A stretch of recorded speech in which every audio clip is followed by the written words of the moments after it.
Your body may be still right now, settling into softness. The covers around you forming quiet hills of comfort, but inside your skull, a vast world continues to move. Beneath bone and thought, the brain hums gently, a calm sea of electricity, flickers, pulses, and flows. You may think of the brain as fixed, set like a map after childhood, but in truth, it is more like a living sculpture, and the hands that shape it. They are your experiences, your emotions, your choices, each one an unseen chisel in the hands of time. This is neuroplasticity. It is the gentle reshaping of your mind's inner landscape. Not in dramatic bursts, but in slow, soft rearrangements. Like water carving stone, like roots parting soil. Your brain is alive in motion, not just because it thinks, but because it changes how it thinks. Right now, as you listen and drift, your brain is listening to the sounds, the rhythms of these words. They are stirring quiet activity, encouraging certain neural paths to spark just a little brighter. That is the sculptor at work. Imagine your brain not as a machine, but as a garden. Each neuron is a vine, thin and reaching, its tendrils searching for something to touch. When two vines meet, when one neuron connects with another, synapse is formed like a clasp between fingers. And when those connections are used again and again, they strengthen. They become braided paths of memory, of habit, of knowing. This is not theory. It is reality. You can see it under microscopes. When a child learns to walk, new neurons grow like fresh green shoots. When an adult learns a new language, fresh connections spring up like morning grass. When someone who has lost the use of one hand learns to write with the other, the brain reshapes itself to help. It is not passive. It is listening, adapting, shifting. Even in sleep, the sculptor continues. It files away memories, prunes unused thoughts like old leaves, waters ideas you've paid attention to. And when you rest deeply, it gets to work most, earnestly sweeping, sorting, sculpting silently. Let's sit gently with one image, a single neuron, long and reaching, tucked somewhere behind your ear in the auditory cortex. It has been there for years. It may have helped you recognize the tone of your mother's voice, the sound of rain, the music that made you cry once. But it does not stay the same. If you listen to something new, a new language, a new song, even silence within responds, it grows. The vine stretches, thickens, becomes part of a different pattern. It does not resist change. It embraces it, and so do you. Every time you feel something deeply, every time you repeat a thought, every time you choose kindness over fear, your mind bends toward it. That is neuroplasticity. It does not ask permission. It simply responds. It is easy to think of yourself as unchangeably as fixed in identity, in memory, in thought. But the science speaks softly. Nothing in your brain is set in stone. Not joy, not sadness, not fear, not habit. All of it is changeable, given time and repetition. Your brain doesn't judge. It does not decide whether a pattern is helpful or harmful, just learns what you teach it. If you repeat fear, it becomes fluent in fear. If you practice calm, it builds the bridges toward calm. If you stay curious, it opens doors into new chambers of thought. There are no switches, only paths. Imagine walking through snow. The first step is hard, the second is awkward, but by the 10th, a path is forming, and by the 100th, it is worn. This is how your thoughts work. Repetition creates ease. Ease creates default. That is the sculptor's secret habit, is not just behavior. It is structure. Even memories are not archives. They are living things. Each time you remember something, you alter it slightly. You rewire the memory itself. It's like touching wet clay. The more often you handle it, the more it takes the shape of the now. This is why your sense of self can change, why healing can happen, why forgiveness, even of your own past self, is possible. You may think your brain resists you, but often it is only protecting old paths, old grooves that were once useful, now worn too deep. But even these can soften. Neurons can unlearn, can reroute. If you light a new path enough times, it will grow lush with thought, and the old one, it will fade beneath time's slow snow. Close your eyes, if you haven't already. Feel the softness behind your forehead, the hush behind your eyes. This is your brain at rest and still. The sculptor moves. You do not need to try. You only need to listen, to feel, to imagine, because imagination, too, changes the brain. When you picture something deeply, when you imagine playing piano, or walking through the forest, your neurons fire as if you were really there. It is the practice room of change. This means healing can begin in thought. Growth can begin in stillness. Change can begin tonight. The story of neuroplasticity is not one of urgency. It is one of patience. It does not shout. It does not demand. It is the whisper that becomes wind. It is the touch that becomes habit. It is the choice that becomes character. You are being sculpted, but you are also the sculptor. And as you breathe here, slowly, deeply, you might begin to wonder, what patterns have you repeated today? What emotions have you rehearsed? What thoughts are beginning to bloom? Because somewhere in the soft circuits of your brain, those answers are already shaping who you are becoming. But let's sit a little longer here in this quiet space. Let's go back, just for a moment, to the beginning of your mind. Before you were born, even before your first breath, your brain was already forming connections. Guided by patterns in your genes and shaped by sounds from the outside world, neurons began reaching, touching, listening. In the womb, your tiny brain began practicing the language of life, reacting to your mother's heartbeat, to music, to voice, to silence. By the time you were born, you had over 100 billion neurons and far more connections than you do now. Your early brain was a forest of possibilities, wild, open, full of potential paths. But not all paths would be needed. Not all connections would survive. And so the sculptor stepped in again, not just to grow, but to prune. This pruning is not destruction, it is refinement. Like a gardener cutting away what is not useful, the brain strengthens the paths that are used most often and lets the unused ones fall away. This is why repetition matters. What you practice becomes what you preserve. And so the earliest years of your life were filled with this careful sculpting, guided by sensation, experience, and emotion. Each smile, each song, each word spoken to you carved itself into your brain's design.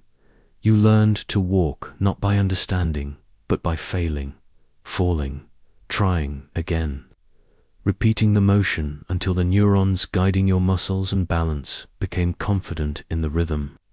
You didn't read a manual. Your brain simply learned by doing, and by doing again. And even now, it learns the same way. This is why every new habit takes time, why change feels slow, but is always possible, why your brain never truly stops becoming. There are places in your mind that didn't exist a few years ago, new bridges of thought formed by a book you read, a grief you carried, a kindness you gave, a language you began to understand. The sculptor noticed them all. Even now, in adulthood, your brain is flexible. It may not change as quickly as it did in childhood, but it is no less capable. It listens for what you repeat. It strengthens what you value. It adapts to what you imagine. Even your mistakes teach it something. Even your silence.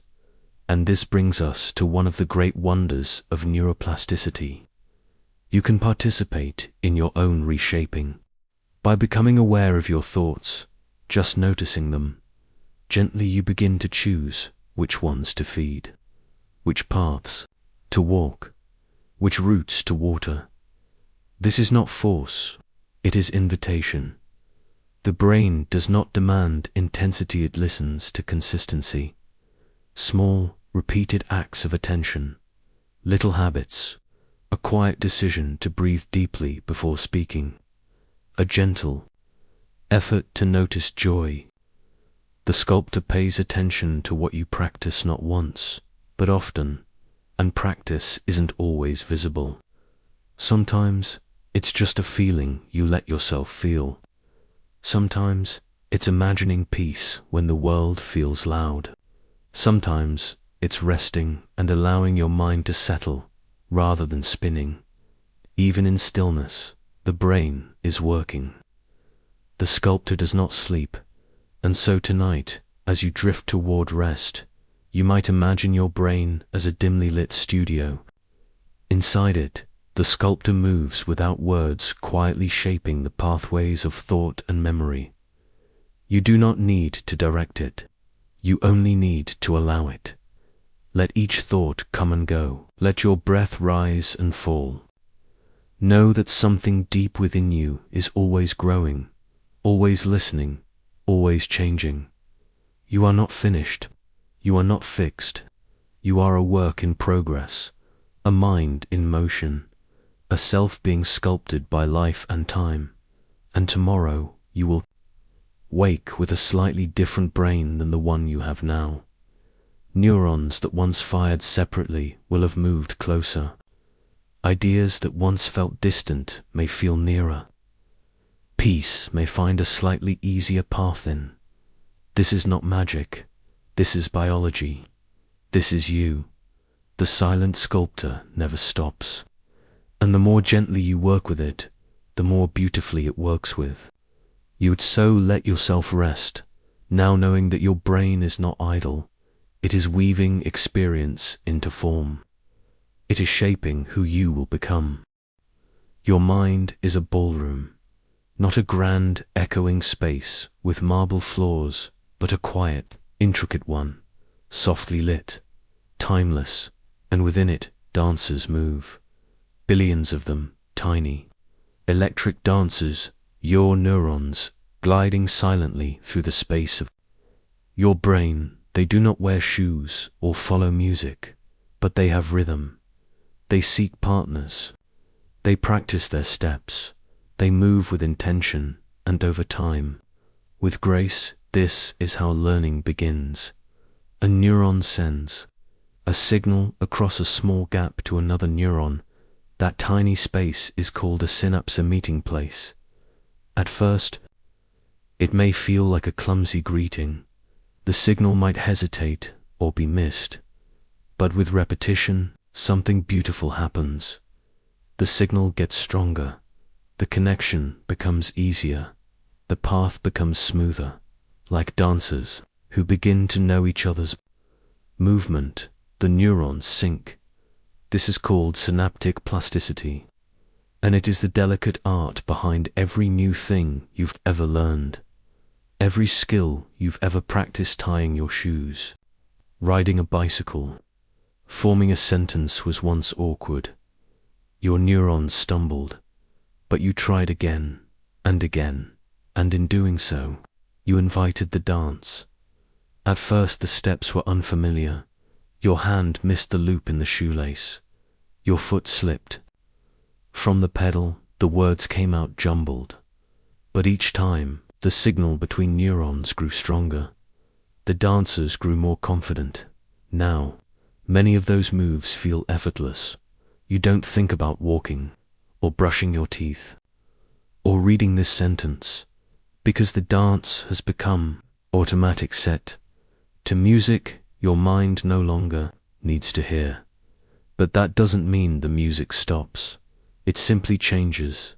When you try something new, learn a song, take a different route, speak in another language, you invite a new pair of dancers to take the floor, and at first they falter, but with encouragement, and most of all, with repetition, they begin to move as one.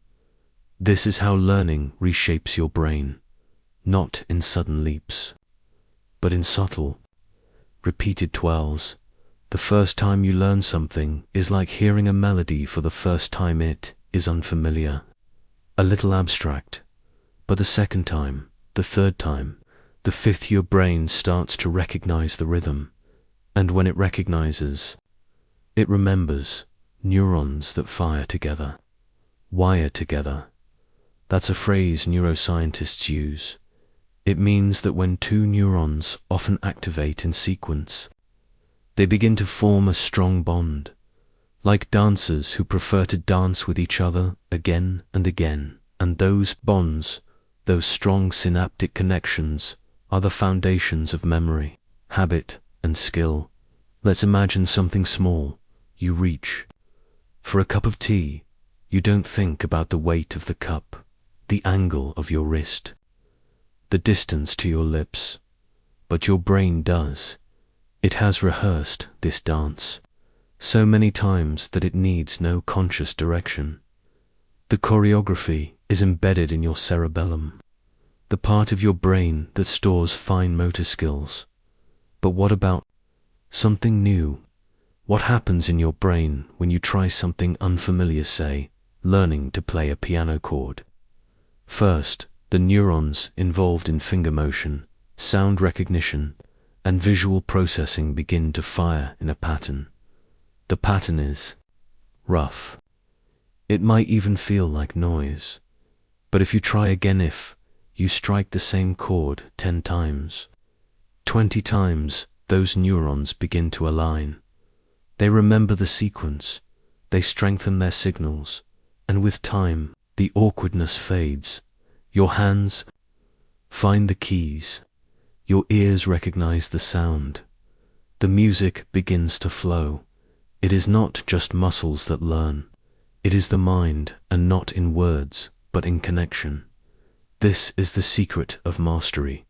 It is not talent alone, but repetition and focus. The sculptor, from the last chapter, listens closely to what you practice. The more often a pattern is rehearsed, the more firmly it is written, and the reverse is true. If a dance is not practiced, it begins to fade. Synaptic connections that go unused weaken over time. They do not disappear overnight, but slowly. They dissolve, making room for new patterns. This is how forgetting happens, and it is also how change becomes possible. You can unlearn an old reaction. You can learn a new way to move through the world. All it takes is new dances, new steps, and the patience to repeat them. This is not easy, but it is always possible. And here's something important. Emotion acts as a spotlight on the brain's dance floor. When something makes you feel strongly, joy, fear, excitement, the neurons involved in that moment strengthen more quickly. That's why we remember emotional moments more vividly. Emotion focuses attention, and attention invites stronger wiring.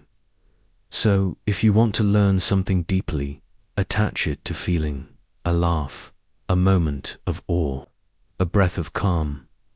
That's why, even now, as you lie quietly in your bed, imagining these neurons as dancers, you are helping them grow, because visualization, too, shapes the dance. Your brain rehearses imagined movements almost the same way it rehearses real ones. Studies have shown that athletes who mentally practice a motion can activate nearly the same brain regions as when they physically perform it. So dream it, picture it, that dance counts to dot and now. Let's return once more to rhythm. All learning has a tempo, too fast, and the steps blur, too slow, and the connection cools. But when you find the right pace, focused attention, calm, practice, repetition, with rest, that's when the dance becomes graceful. Grace is not perfection, it is presence, the willingness to return to the floor again and again, even when you stumble. So what are you learning right now, even in rest? Perhaps it's the habit of calm, or the practice of slowing your thoughts, or the gentle art of being kind to yourself. Whatever it is, the dance has begun. Tomorrow, your neurons will remember this rhythm, not the words, perhaps, but the feeling, the quiet steps of listening, the soft twirl of curiosity, and when you return again, the dancers will be waiting. Because these dancers do not move alone. They move in patterns, rhythms, shaped by feeling, by repetition, by time. They sway not just with knowledge, but with emotion. And that's where we'll go next. Into the deep grooves carved by feeling and how emotion etches its steps into your inner floor. But before we follow that thread, let's linger just a little longer, here with the dancers who have made you who you are, because their work goes deeper than skill or memory. It shapes identity. Think of all the things you now do without thinking. The sound of your name, the way your hand knows how to hold a spoon, the routes you take through familiar places, the way you react when someone smiles or when they frown. Each of these began with a first signal, a first attempt, a first connection between neurons, and with time, repetition, and attention, it became part of your internal dance. You might call it muscle memory, but really, it is neural memory. The choreography stored not in muscles, but in circuits. Your neurons know the rhythm. They lead, and your body follows. This is how habits are born, through the same quiet process: signal, response, repetition. You reach for your phone without thinking. You brush your teeth in the same order every morning. You form sentences with ease, because the language lives inside your neurons now. The steps are there because you've danced them before, not once, but many times. Now imagine something gentle. You are standing in a forest of snow, fresh, untouched. You take a step forward, then another, and another dot. Your footsteps leave a shallow trail. The next time, it's easier to walk that same path, and the time after that, easier still. Eventually, it becomes the default trail, the one you follow without deciding. Your neurons work the same way. The brain rewards repetition. It streamlines what is repeated.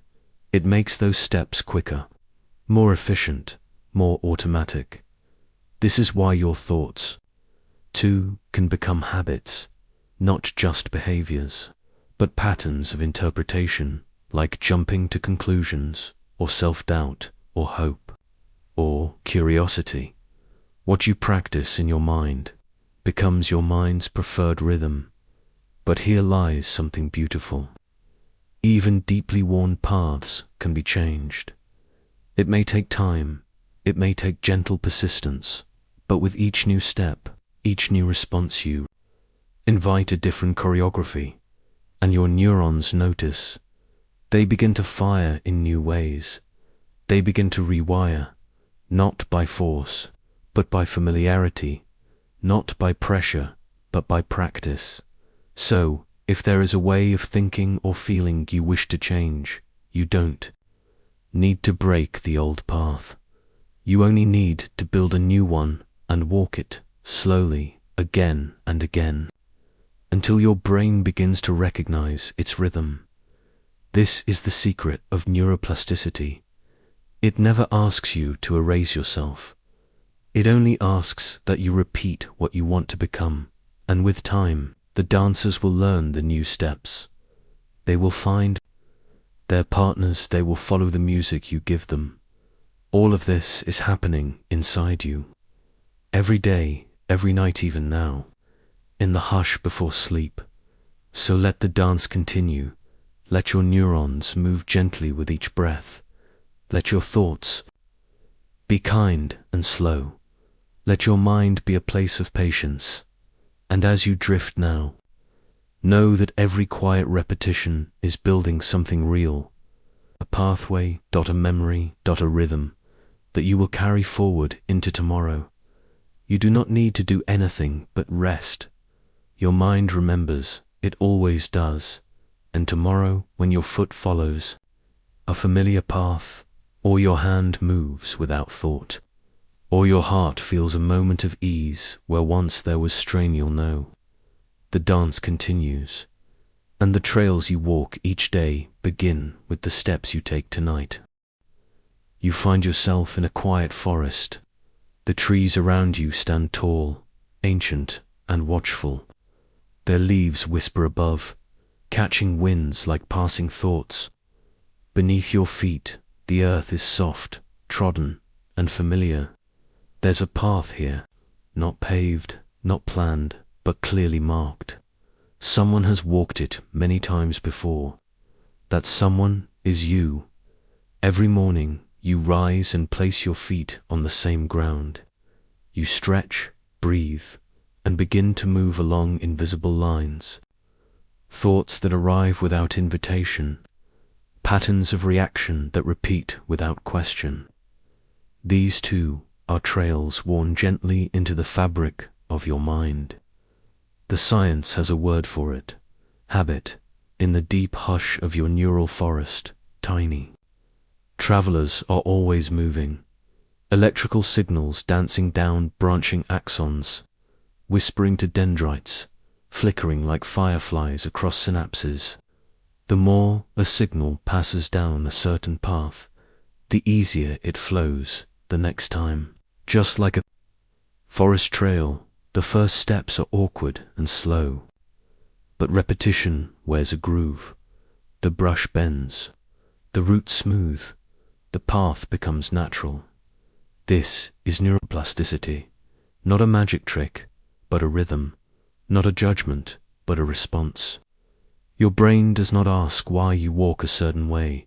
It simply adjusts to make your next step easier. Think back, that first cup of coffee every morning, the reach for your phone in the quiet moments, the way your shoulders rise ever so slightly when you're unsure. These are not random. They are rehearsals turned rituals, shaped by your brain's loyalty to what is repeated. Each time you choose a path, you deepen it. You walk through your days brushing your teeth the same way, speaking the same phrases, thinking the same thoughts. The brain, efficient and elegant, conserves energy by following what it knows. A familiar footpath takes less effort than forging a new one, and so the familiar becomes the default. But what is comfortable is not always kind. Some trails wander toward anxiety, others spiral around self-doubt. Some pass through valleys of procrastination or up steep hills of perfectionism. You don't mean to walk them. Often, you don't notice you're on them.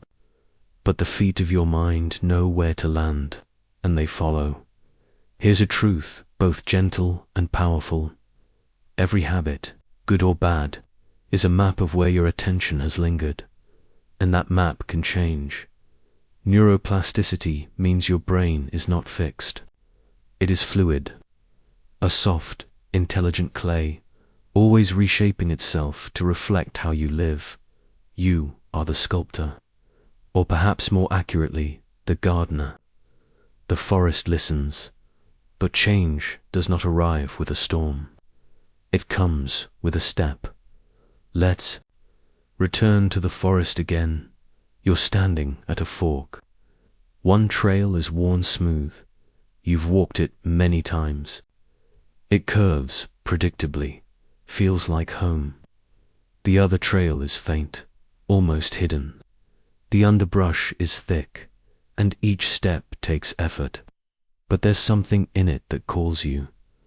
You take that first uncertain step, a new behavior, a different thought. Maybe it's a moment of stillness before reaction. Maybe it's kindness to yourself instead of criticism. Maybe it's choosing to notice the sunlight through the trees. Instead of staring at the ground, the forest doesn't cheer or resist. It just records that first step is hard, but it makes the next one easier. The neurons fire in unfamiliar patterns. The synapses stretch, and with each repetition, the underbrush thins. This is the beauty of habits. They are built, not born. Science tells us that neurons that fire together, wire together. The brain rewards repetition with reinforcement. This is how a piano player learns a piece until it lives in their fingers. How a person learns to drive without thinking about each turn. Or how your thoughts learn to spiral in the same anxious loops until interrupted. So many of our habits are unconscious because the brain thrives on automation. It frees us to think, create, imagine. But in this freedom, there is also risk, because what we practice most becomes who we are. Pause with that. What you practice most becomes who you are. If you practice noticing beauty, gratitude becomes a trail you walk without effort. If you rehearse self-compassion, the voice in your head begins to soften. If you choose presence, even for a moment, your brain begins to remember that peace exists here, now. But it begins with attention. To form a new habit is to light a candle. In the forest, a small, fragile flame of intention. It must be tended, protected, repeated, not with force, but with devotion. Let go of the idea that change must be dramatic. The brain doesn't care if your step is large or small. It only cares that it's repeated. A 3-minute walk, a breath before a reply, a single glass of water. Each is a message. I am willing to walk a new trail, and when old habits rise, as they will, don't scold yourself. They are simply paths you once needed. Offer them a nod of recognition, and then choose again. The forest is vast. There is room for new paths. Let's walk a few together now. Imagine waking, not to rush, but to a single, slow inhale. Imagine noticing the weight of your body as you stand, the quiet miracle of your bones holding you upright. Imagine pausing before the first complaint of the day and replacing it with a question. What is soft here? What is good? The trail is forming. Your footsteps echo not just in your day, but in your brain. Axons fire, synapses shift, dendrites branch outward, curious and alive. You are carving new possibilities into the forest of your mind, and yes, some days you will forget. You will wake and walk the old paths. That is human. That is okay. What matters is remembering that another path exists. The beauty of the brain is not in its perfection, but in its forgiveness. You are not stuck. You are shaping slowly, gently, night by night, thought by thought. Tonight, as you prepare to sleep, ask yourself softly, which trail did I walk today? Where did my feet fall in the forest of my mind? There are no wrong answers, only honest ones. Tomorrow, the sun will rise again, and you will step once more into the woods. A traveler with a choice. The trees will not rush you. The earth will not judge you. But somewhere in the distance, barely visible, a new path waits. quiet, glowing, waiting for your next step, and just beyond that path, the question begins to form. If habits are the trails you walk, what happens when those trails meet others? What happens when your forest touches someone else's? Oh, tonight, just before your dreams begin to bloom, take one more slow journey through the forest of your habits. You might find, in some quiet clearing, a forgotten path, a practice you once loved but abandoned, a gentleness you misplaced, a silence you didn't know you missed. These too are part of your mind's landscape, overgrown, yes, but never truly gone. All it takes is one step to begin again, and not all habits live in the body. Some are woven through emotion.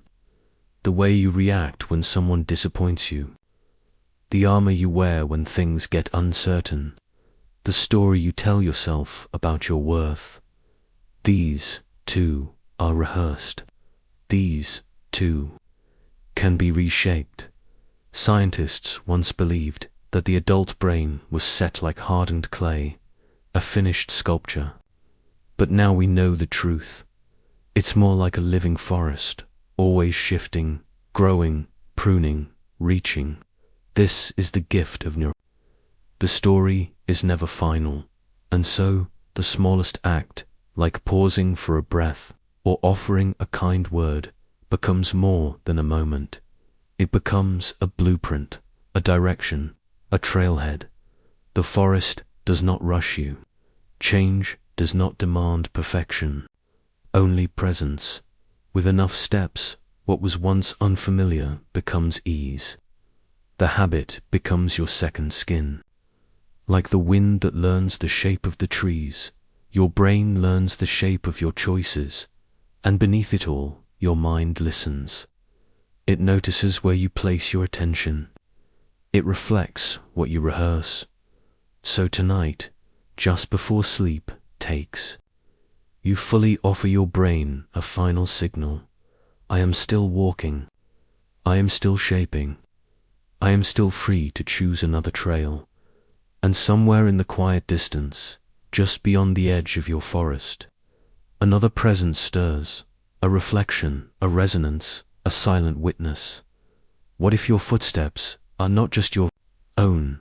What happens when your trail is mirrored in another mind? When one forest lights a spark in the trees of another? Let us walk there next. Imagine, for a moment, that your mind is a soft field of fresh snow. Each thought, each feeling, leaves a footprint. Some melt away with the morning sun. Others harden into paths, carved by the rhythm of repetition. This is how emotion lives. In your brain, not as fleeting clouds, but as trails that deepen over time. You feel something, a surge of joy, a sting of sadness, a sudden flutter of fear. In that instant, your brain changes. Electrochemical cascades ripple through you. Tiny molecules called neurotransmitters are released, each one a kind of messenger. Dopamine dances when you laugh. Cortisol tightens when you worry. Oxytocin softens when you are held. These emotions are not only felt, they are remembered, not just as memories, but as patterns. Each time you feel a certain way, a trace is etched into your neural landscape. That trace becomes a groove. That groove becomes a path. The more often the emotion visits, the more likely your brain is to walk that path again. Science calls this emotional learning, but you might know it more intimately as habit. The quick flare of anger, the slow return of longing, the sinking heaviness that arrives with shame. These are not random storms. They are rehearsed weather your brain has grown used to forecasting. Yet not all weather is harsh. There are warm breezes, too. The calm of being understood, the delight of small beauty, the stillness that lives beneath acceptance. These, to carve their own patterns, but they often whisper rather than shout. And because your brain is wired to remember what feels urgent, fear and pain often write their stories in darker ink. But that does not mean peace cannot be planted. Let's pause here. Feel your breath. One inhale, one exhale. Emotion moves through. The body first, before the mind even notices. A clenched jaw, a lifted shoulder, a fluttering chest. These are your early messengers.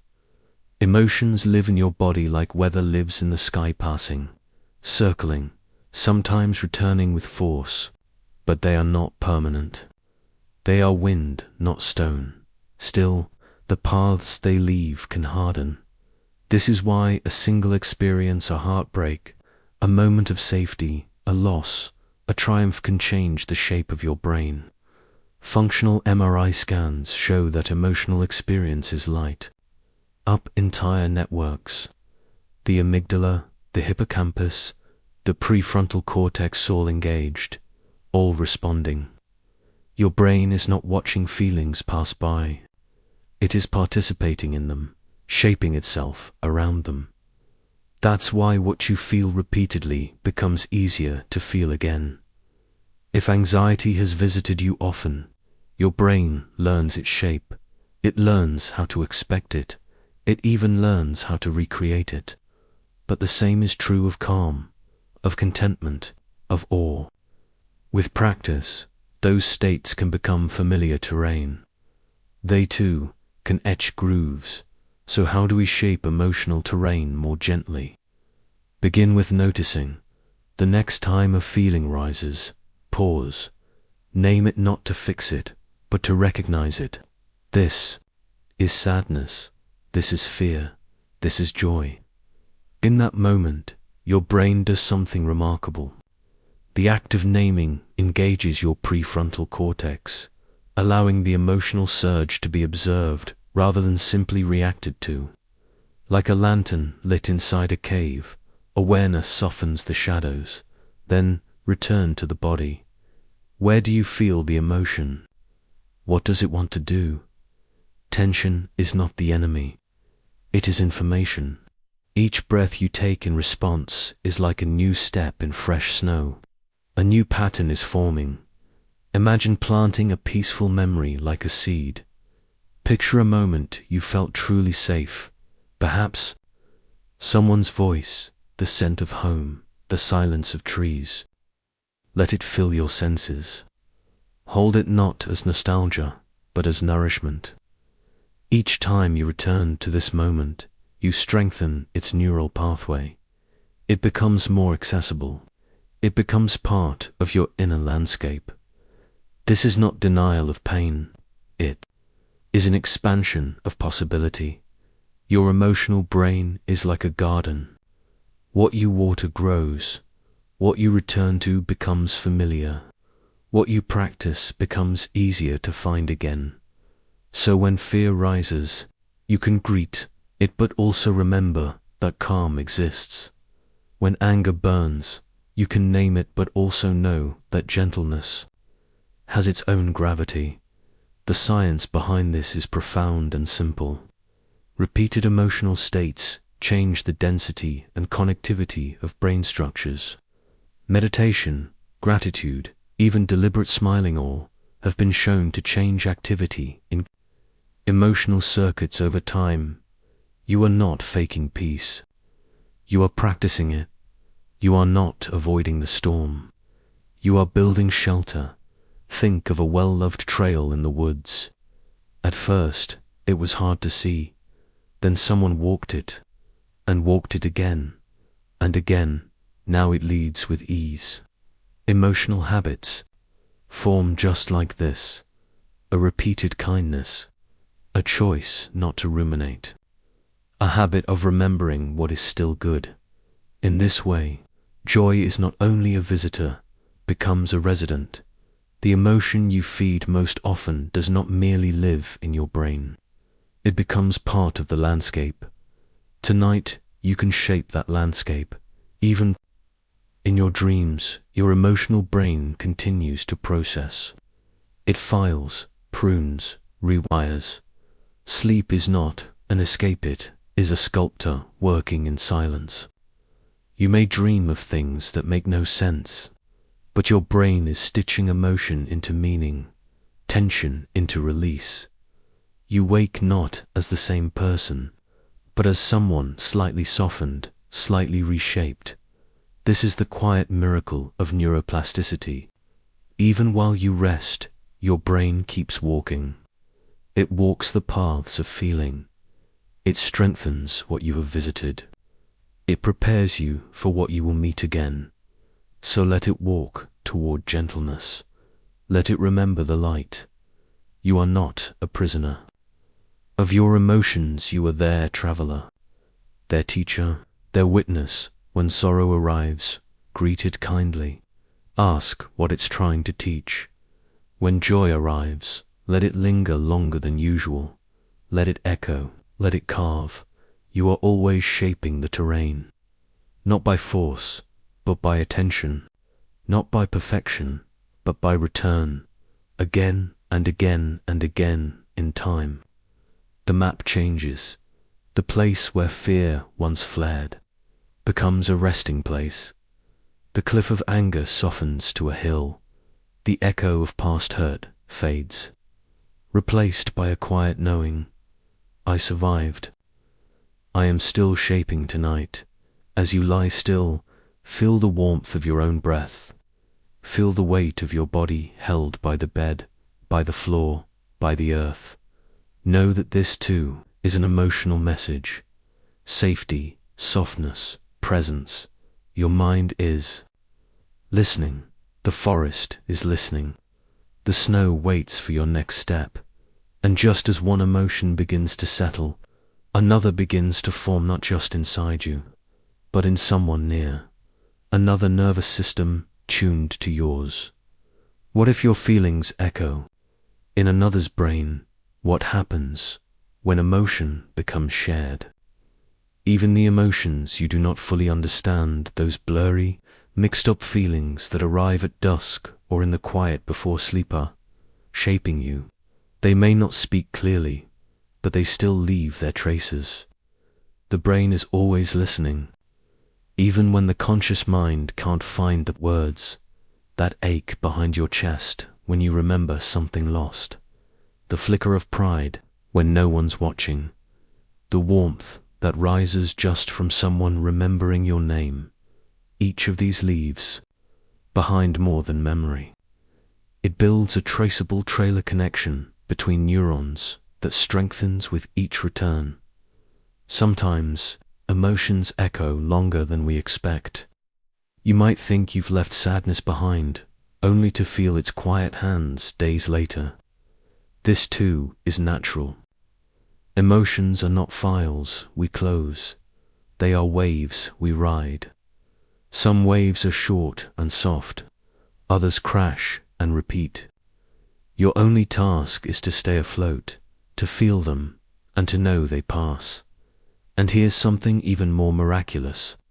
The brain cannot always distinguish between real and vividly imagined emotional experience. When you truly visualize peace, or safety, or connection, your brain responds as if it's real. The same circuits light up. The same chemicals flow, so you can rehearse joy, you can practice calm. You can visit love before it even arrives. These inner rehearsals are not pretend. They are preparation.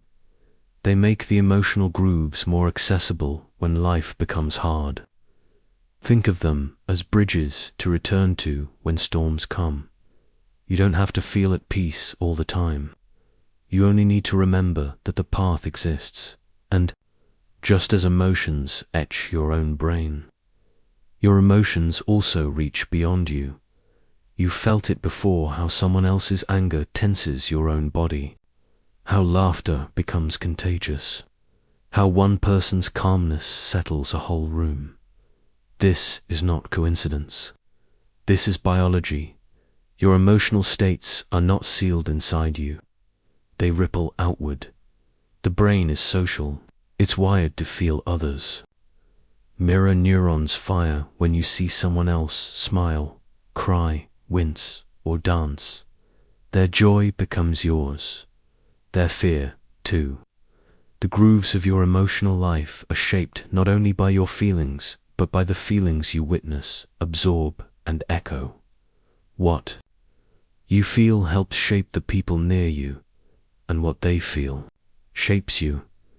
You are not only walking your own emotional path, you are walking it beside others, sometimes leading, sometimes following, always influencing, always affected.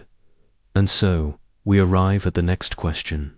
Gently, what happens when two emotional landscapes begin to mirror one another? When one nervous system resonates with another in shared joy, pain, or care? Let's step into that reflection next. There is a quiet magic inside you, a mirror you cannot see, but always feel. Not made of glass or silver, but of cells. Not hanging on a wall, but humming in your brain. You sit in a room. Someone across from you lifts their eyebrows in surprise. Without thinking, yours lift too. You yawn, and a stranger nearby yawns back. You hear someone cry, and even if you don't know why, something heavy settles in your chest. This is not imagination. This is biology. Your brain is wired to reflect. In the early 1990s, neuroscientists studying monkeys noticed something strange. A monkey watched a researcher pick up a peanut, and neurons in the monkey's brain fired as if it had picked up the peanut itself. The monkey had not moved, yet its brain had acted as though it had. Those neurons came to be known as mirror neurons, and you have them, too. When you see someone move, your motor system lights up as if mimicking the motion. When you watch someone in pain, your emotional circuits whisper empathy. Your brain rehearses what it observes. This is how babies learn, by watching, copying, mirroring. It's how language is passed, how culture is taught, how laughter spreads in waves through a room. But mirror neurons do more than copy, they connect. They create a bridge from you to others. You are not sealed off in your skull. You are porous. You reflect others, and they reflect you. Think of how you soften when someone meets your eyes with kindness. Think of how tension rises when someone nearby is anxious, even in silence. Emotions travel. Your brain is constantly tuning itself to the nervous systems around it, like violins tuning to one another across a concert hall. This process has a name: emotional contagion. You catch emotions just as easily as you catch melodies. And here's the gentle truth: the more attuned you are to someone, the stronger your mirror response. Love sharpens it. Trust amplifies it. Even animals feel it. Dogs mirror our moods, and horses sense our unease. This mirroring happens in milliseconds. Below awareness, a flash of emotion, a shift in posture, a wrinkle of the brow. Already your brain is adjusting its rhythm. You are learning through reflection, feeling through reflection, sometimes even healing through reflection. Have you ever felt calmer just sitting beside someone who feels grounded? That is not coincidence. Their nervous system is co-regulating yours. Their calm becomes a map your brain can follow. This is the quiet, ancient language beneath language, the silent transmission of safety, of presence, of being seen. It's why a teacher's tone can inspire or discourage, why a friend's stillness can bring tears, why even watching someone overcome difficulty can change how your brain responds to your own challenges. Your brain doesn't just reflect movement, it reflects meaning. Mirror neurons don't fire for all actions only. those that feel intentional or emotionally resonant. Watching someone raise their hand in frustration triggers different patterns than watching someone lift a spoon. The context matters, the emotion matters. This is empathy woven into structure. You don't need to think, "I understand." Your brain is already reaching out. "I feel you." But there's another side to this mirror. Just as you reflect others, others reflect you.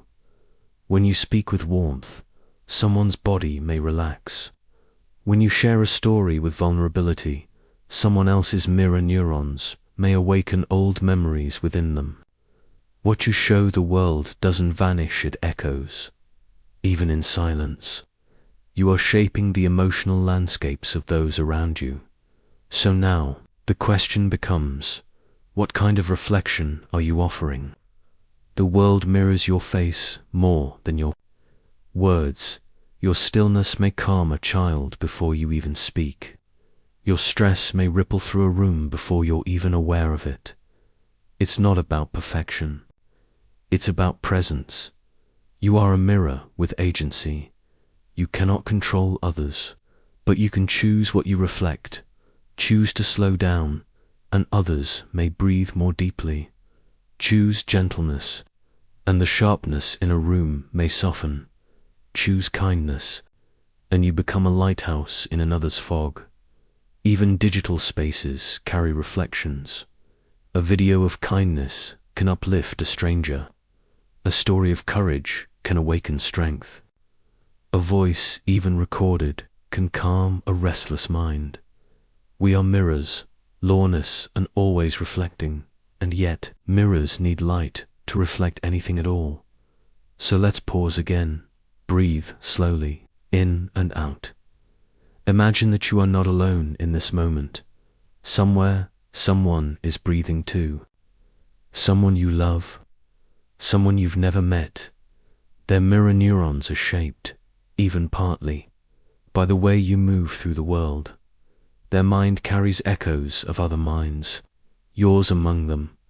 Let yourself feel the gentleness of that connection. You do not walk your path in isolation.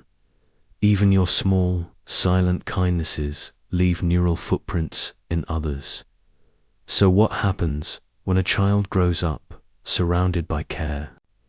Their mirror neurons fire in sync with calm, with love, with attunement. Their brain learns safety not as a theory but as a felt rhythm. And what happens when care is absent? When faces are blank or voices are harsh? The brain learns to dot it, learns to guard, to brace, to expect disconnection. But even those hardened patterns can change, because mirror neurons are not frozen, they are alive. They can relearn, they can soften again, with new relationships, with mindful attention, with one gentle interaction at a time. You can be that interaction for someone else. You can be the quiet turning point in someone's inner map, not through grand gestures, but through presence, through listening, through seeing someone not with judgment, but with recognition. So tonight, as your eyes grow heavy, reflect on this. Your brain carries mirrors. They light up every time you see a face, every time you hear a voice, every time you notice someone else's joy, or pain, or hope. They remind you that you are wired to feel with others, not just beside them. That empathy is not weakness, it is structure, that your biology is tuned for connection. Even when you feel alone, your brain remembers others. Even when you are silent, your neurons whisper echoes. Even when no one sees you, your presence shapes the world around you. And just beyond this mirror lies the question of choice. If you can reflect the world, can you also reshape it? Can you choose what to reinforce, what to reflect, what to radiate? Can one intentional mirror light another? Let's carry that wonder into the next path. What happens when conscious intention rewires the brain? And still, The mirror doesn't end at the boundary of skin. It stretches into stories, into art, music, poetry, where one person's feeling becomes another's. A painting, centuries old, can stir something in you today. Why?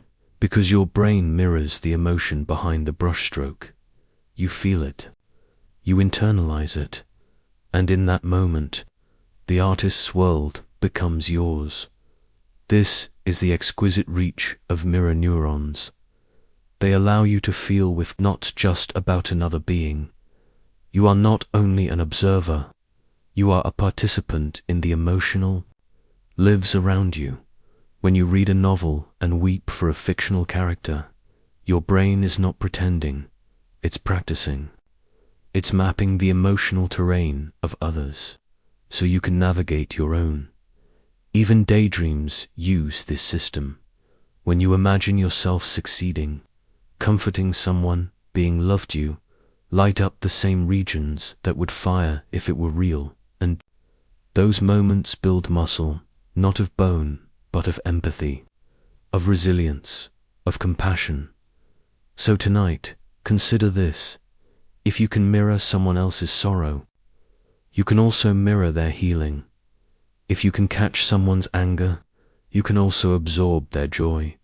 What you choose to reflect matters, and the beauty is your brain is plastic, not like a toy, but like warm wax under sunlight, malleable, evolving, waiting for the imprint of new moments.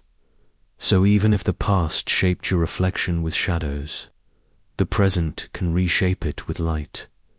Every time you respond with patience instead of anger, every time you meet fear with stillness, you offer the world a different reflection, and that echo changes something, not loudly, not all at once, but gently, like a new path forming in snow. And just as your neurons mirror, so too does your life. The people you spend time with, their rhythms, expressions, energy all leave prints in your inner mirror. Choose them with care, and become someone worth mirroring to. Now. Feel your breath again.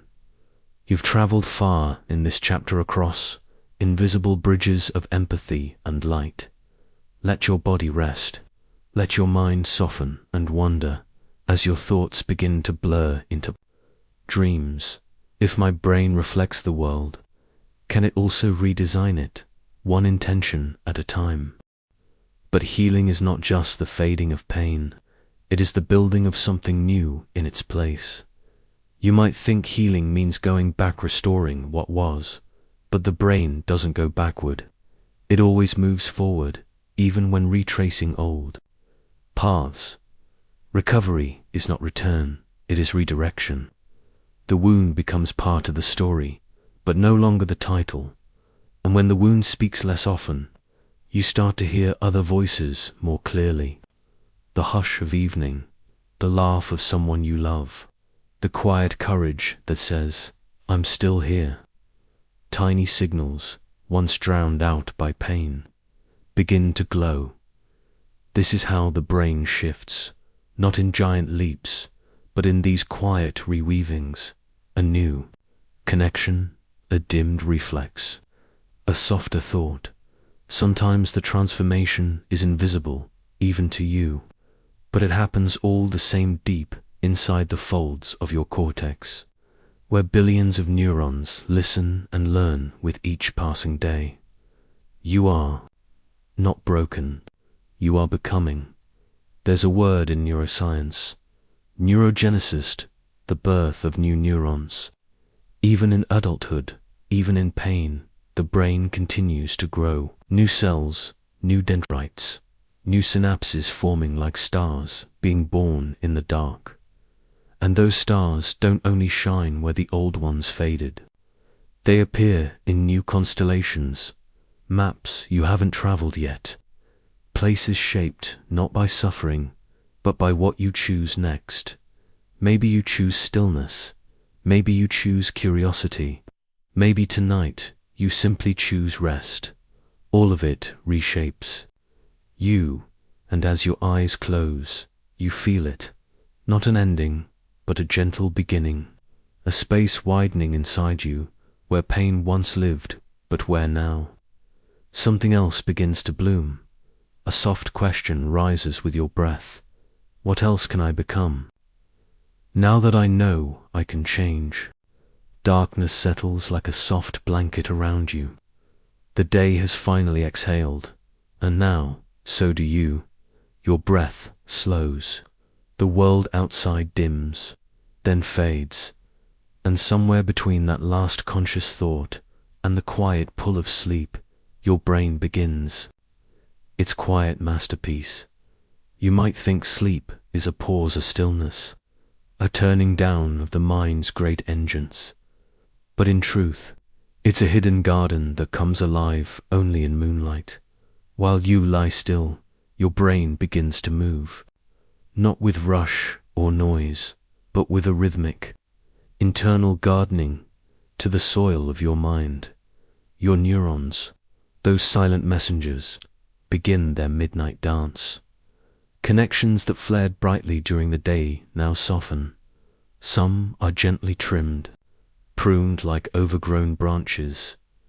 Others are watered, strengthened, encouraged to bloom. This is neuroplasticity at night, not the sharp forging of new trails, but the slow reshaping of the pathways already begun. During sleep, your brain reviews the day not like a judge, but like a gardener. Which memories should stay? Which ones are just weeds? Which ideas showed promise? Which emotions left marks? There's no noise in this tending, no narration, just pulses, whispers, chemical sighs. It begins in waves. You enter non-REM sleep, the first phase of your nightly cycle here. Your brain washes itself literally. Your glial cells, the caretakers of your mind, open the channels between neurons wide. Cerebrospinal fluid flows freely, rinsing away the metabolic dust of waking thought. Tiny toxins, byproducts of energy use, are gently carried off, cleared from the folds of your cortex. Like rain rinsing a forest floor, this is your first renovation, cleansing. Then, deeper still, you move into slow-wave sleep, where the roots of thought are trimmed and shaped. Neurons that fire together today are a sestar. They part of something useful, something meaningful. If yes, those connections are reinforced, repeated gently. If not, they're allowed to weaken. This is synaptic pruning, the great simplifier. Your brain chooses clarity over clutter, focus over noise. It's as if your mind walks the garden path with scissors and string, cutting away the tangles, staking up the promising shoots.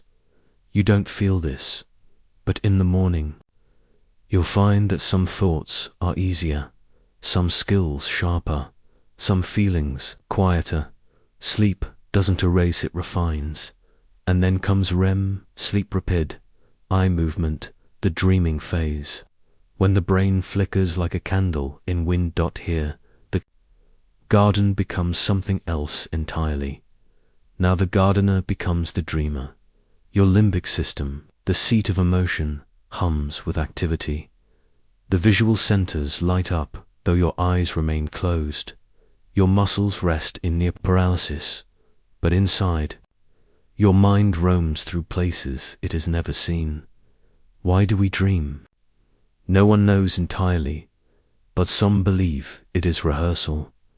Others say it is repair. Or perhaps dreams are the stories your brain tells itself. Don't make sense of all the seeds planted in waking hours. In REM, emotional memories are softened, replayed, rewritten. The sharp sting of something hurtful is dulled. The joy of a fleeting moment is made permanent. It is as if your brain paints the events of the day with a new brush, smoothing harsh lines, coloring blank spaces. Children dream more than adults. Their brains are more malleable, So perhaps dreams are one of the sculptor's tools. In sleep, especially in REM, your brain tests connections like a musician trying chords. What if this idea links to that one? What if this memory bends into a new shape? Some of these combinations are discarded before morning, but others stand when you wake. You may find that a problem you couldn't solve yesterday now seems simple, or a feeling that lingered has lifted. Or you simply feel lighter. That's sleep's gift. It's not just recovery, it's reinvention. Even your sense of you shifts at night. The self that worries, plans, narrates it, sleeps too. Dreams don't care about your plans. They tell stories that often make no sense, yet feel deeply right. In that loosening of logic, in that gentle letting go, something strange and beautiful happens. Your brain becomes more free, free to wander, to associate, to feel without judgment. And all the while, your neurons are adjusting, learning, growing. Even in rest, your brain is becoming. This nightly cycle repeats: light sleep, deep sleep, REM over and over. About every 90 minutes, the rhythm turns. Each time, your garden is revisited. Each time, a little more tending is done by morning. You will have cycled through this dance 4 to 6 times, not in perfect sequence, but in enough rhythm that the healing holds. Studies have shown that after a good night's sleep, students learn faster, athletes perform better, wounds close quicker, emotions stabilize. Even the immune system listens to sleep's rhythms. Even the gut. You are not just dreaming. You are REWEAVING. And while you lie here now, eyes closed, you are becoming someone slightly different from you were this morning. Every night is a quiet evolution. Your hippocampus, the memory librarian, reviews the day. It decides what to store long term and what to let go, like shelves being reordered. In silence, meanwhile, your prefrontal cortex, the wise thinker, rests. It surrenders control so that deeper parts of you can whisper. This is when creativity happens, not the loud kind, but the intuitive flickers that surprise you later. The idea you wake up with, the clarity you didn't expect. And all the while, tiny new dendrites may be sprouting in the shadows, or old ones finding new partners. Even as the conscious you sleeps, the deeper you is rebuilding. No wonder you feel different after rest. No wonder a nap can feel like rebirth. Tonight, as you sleep, your brain will perform thousands of micro-miracles, not loudly, not urgently, but with a rhythm as old as life itself. Dreams may come or not, but beneath them, always, is the quiet hand of change. Sleep is not an escape. It is a return to balance, to beauty, to the brain's most ancient craft, growing by night, becoming by morning. And so you lie here still and soft. As your night garden begins its work, the moon rises higher, your breath deeper, the soil of your mind quietly turning over. In sleep, you are always being remade, and when morning light breaks the horizon, a new version of you will rise, rooted, pruned, and reaching. But before then, let yourself fall.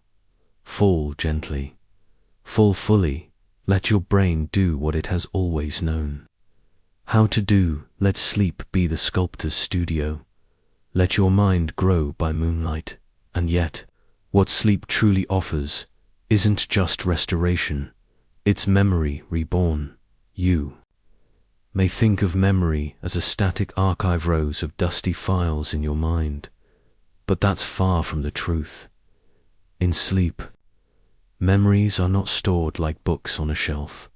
They are rewritten, re-encoded, and sometimes reimagined each time you sleep. Your brain chooses which experiences matter enough to keep, and it doesn't copy them down word for word. Instead, it distills the meaning like pressing flowers between pages, not to preserve the entire stem, but the essence. Emotional memories, especially, are softened in REM sleep. That's why something painful can feel lighter after a night's rest. Your amygdala, the brain's emotional alarm bell, becomes quieter, less reactive. It's as if the volume on fear or anger is gently turned down, while the lesson remains, and sometimes memories are merged together. Conversation from yesterday links with a childhood moment. A problem at work loops into a dream.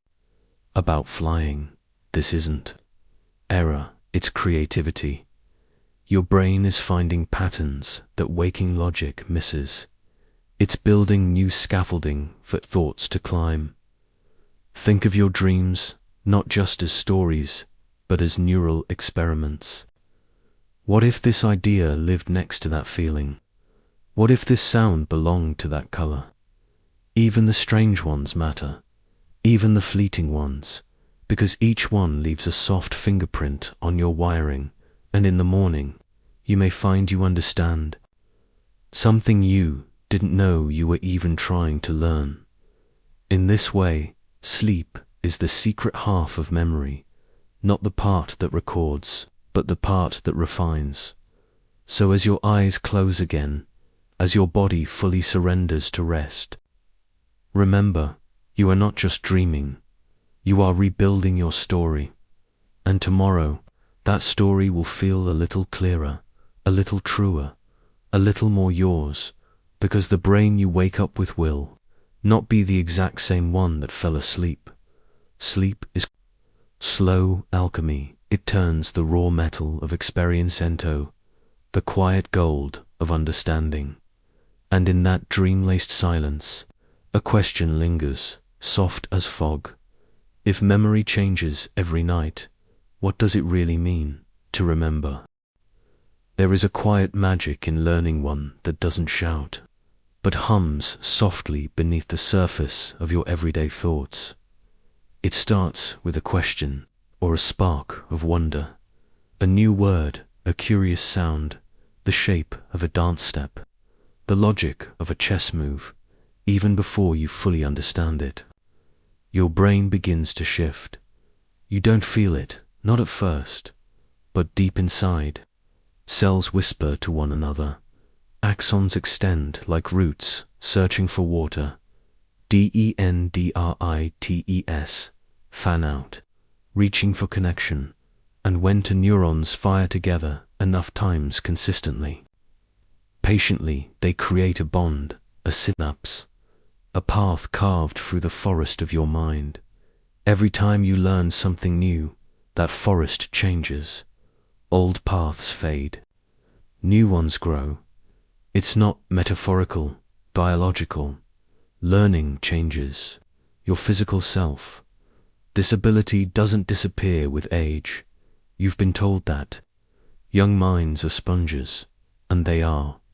But your mind, no matter your age, is still a garden. It may grow slower, but it can still bloom in London. Taxi drivers who memorize the twisted maze of city streets grow a larger hippocampus, the brain's map, roam just by learning. In older adults who study new languages or instruments, brain scans show stronger connections, better memory, more resilience to decline, and the act of learning itself, not just what is learned, protects and rejuvenates the brain. Think of your mind as a tree. Each new skill, memory, or insight is a branch, and the more you learn, the more branches grow, not just outward, but inward, strengthening your trunk, deepening your roots. Neuroplasticity is the name scientists give to this ongoing change. It is the power of the brain to rewire itself in response to experience. Once thought to fade after childhood, we now know it lasts a lifetime. Even into your 90s, Your neurons are capable of forging new trails. Curious is planting something you may not know what it is yet, but your mind knows what to do with it. So be kind to yourself as you learn. There will be days it feels hard, or pointless, or slow, but learning is rarely loud. It often arrives in whispers, unfolding over time. You don't need to remember everything to gain something. The act of trying is enough. You are a lifelong learner. Whether you hold a pen, a paintbrush, a book, or simply an open mind, and your brain, ever faithful, reshapes itself in response, quietly, patiently, wonderfully, somewhere inside, a new connection just formed. And as the lights of today begin to dim, you may feel the soft stirrings of questions still unasked, not about facts or figures, but about how thoughts themselves arise. What gives birth to insight? Where do ideas come from? And what mysterious rhythm turns thought into knowing? Let's follow that thread, softly, into the realm of insight itself. Sometimes learning is invisible. It hides in repetition, like practicing a phrase in a new language or replaying a melody on an instrument. Each time, your brain fine-tunes its timing, its coordination, its memory of the pattern. Not all learning is about knowledge. Some of it lives in rhythm, in feel, in muscle and motion. Consider how you once learned to walk. You didn't memorize instructions. You moved. You fell. You got up, and each wobble was a lesson your brain absorbed silently, updating its map with every attempt. This kind of procedural learning still lives in you, humming beneath your daily actions, tying your shoelaces, typing without looking, balancing on a bike after years. Your brain remembers movement in a different way than it remembers words. It files these patterns deep in the basal ganglia, an ancient part of the brain that acts like a quiet librarian for skill. You might forget facts, but you rarely forget how to ride a bike, and learning through doing continues to shape the physical architecture of your mind. Even emotions play a role in what you retain. Moments tied to strong feelings, joy, fear, or more deeply etched.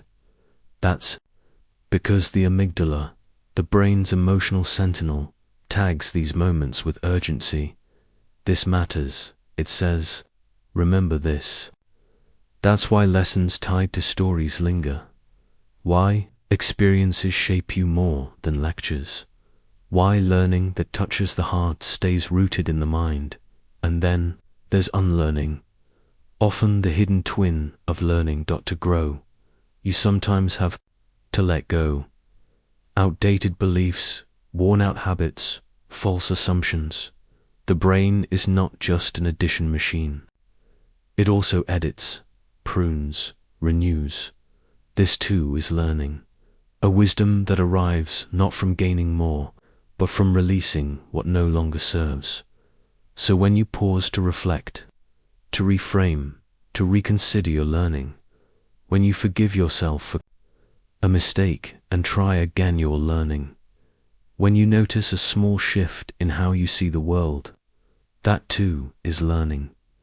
And in this moment, as your breath slows and your eyes soften, know this: learning is not a race, it's a rhythm, a slow, beautiful unfolding. Tomorrow may bring a new question, or an old one that finally feels different, and when it comes, your brain will listen, reach, respond, because even now, especially now, you are still becoming, and somewhere in the quiet spaces between thoughts, an idea begins to stir. You lie back, feeling the fabric beneath your body, soft and steady. The air is quiet, but not empty. It holds the sound of now, the hum of being, the whisper of breath, a rhythm as old as your first moment alive. Inhale, exhale. There it is. You have entered the quiet laboratory of your own mind, and here, even stillness is an experiment in change. Mindfulness. Such a simple word, and yet, like water reflecting the sky, it holds vastness. Not about clearing thoughts, but seeing them clearly. Not about stopping time, but stepping gently into its flow. You close your eyes, and the world sharpens. The edges blur, but the center grows vivid. Your breath rises, falls. This movement, so often overlooked, becomes a teacher, and the lesson is presence in this state. The brain is no longer caught in survival's grip, no alarms blaring, no internal storms. Instead, it shifts. The amygdala, your fear center, begins to quiet. The prefrontal cortex, your wise decision maker, wakes up. You aren't just relaxing, you are reshaping. It's as if your neural pathways, once hardened highways from years of hurry and habit, suddenly soften. They're no longer locked into the same loops of reactivity. With each conscious breath, you become the gardener, loosening old soil, preparing for seeds of change. And these seeds, they arrive in small moments, noticing the coolness of air in your nose, the warmth of your hand resting on your chest, the tiny flutter behind your eyelids. Each sensation is a doorway back to now, and now is where neuroplasticity listens most closely. You see, your brain rewires best when it feels safe, and mindfulness is a signal of safety. When you are present, not regretting yesterday or fearing tomorrow, your nervous system uncoils, cortisol levels drop, heart rate softens, the vagus nerve hums its low song of calm. In this rested state, learning blooms just like a child feels brave to explore when held in a parent's arms. Your brain dares to rewire when wrapped in attention and care. Imagine the mind like a snow globe, shaken all day by stress and thought. But when you pause, when you simply observe without trying to fix, the flakes begin to settle, and what was blurry becomes clear. Clarity isn't always loud. Sometimes it is a whisper beneath all the noise, and mindfulness is how you learn to hear it. Perhaps you remember a moment standing beneath trees, watching sunlight drip through leaves. No hurry, no task, just presence. That, too, was mindfulness.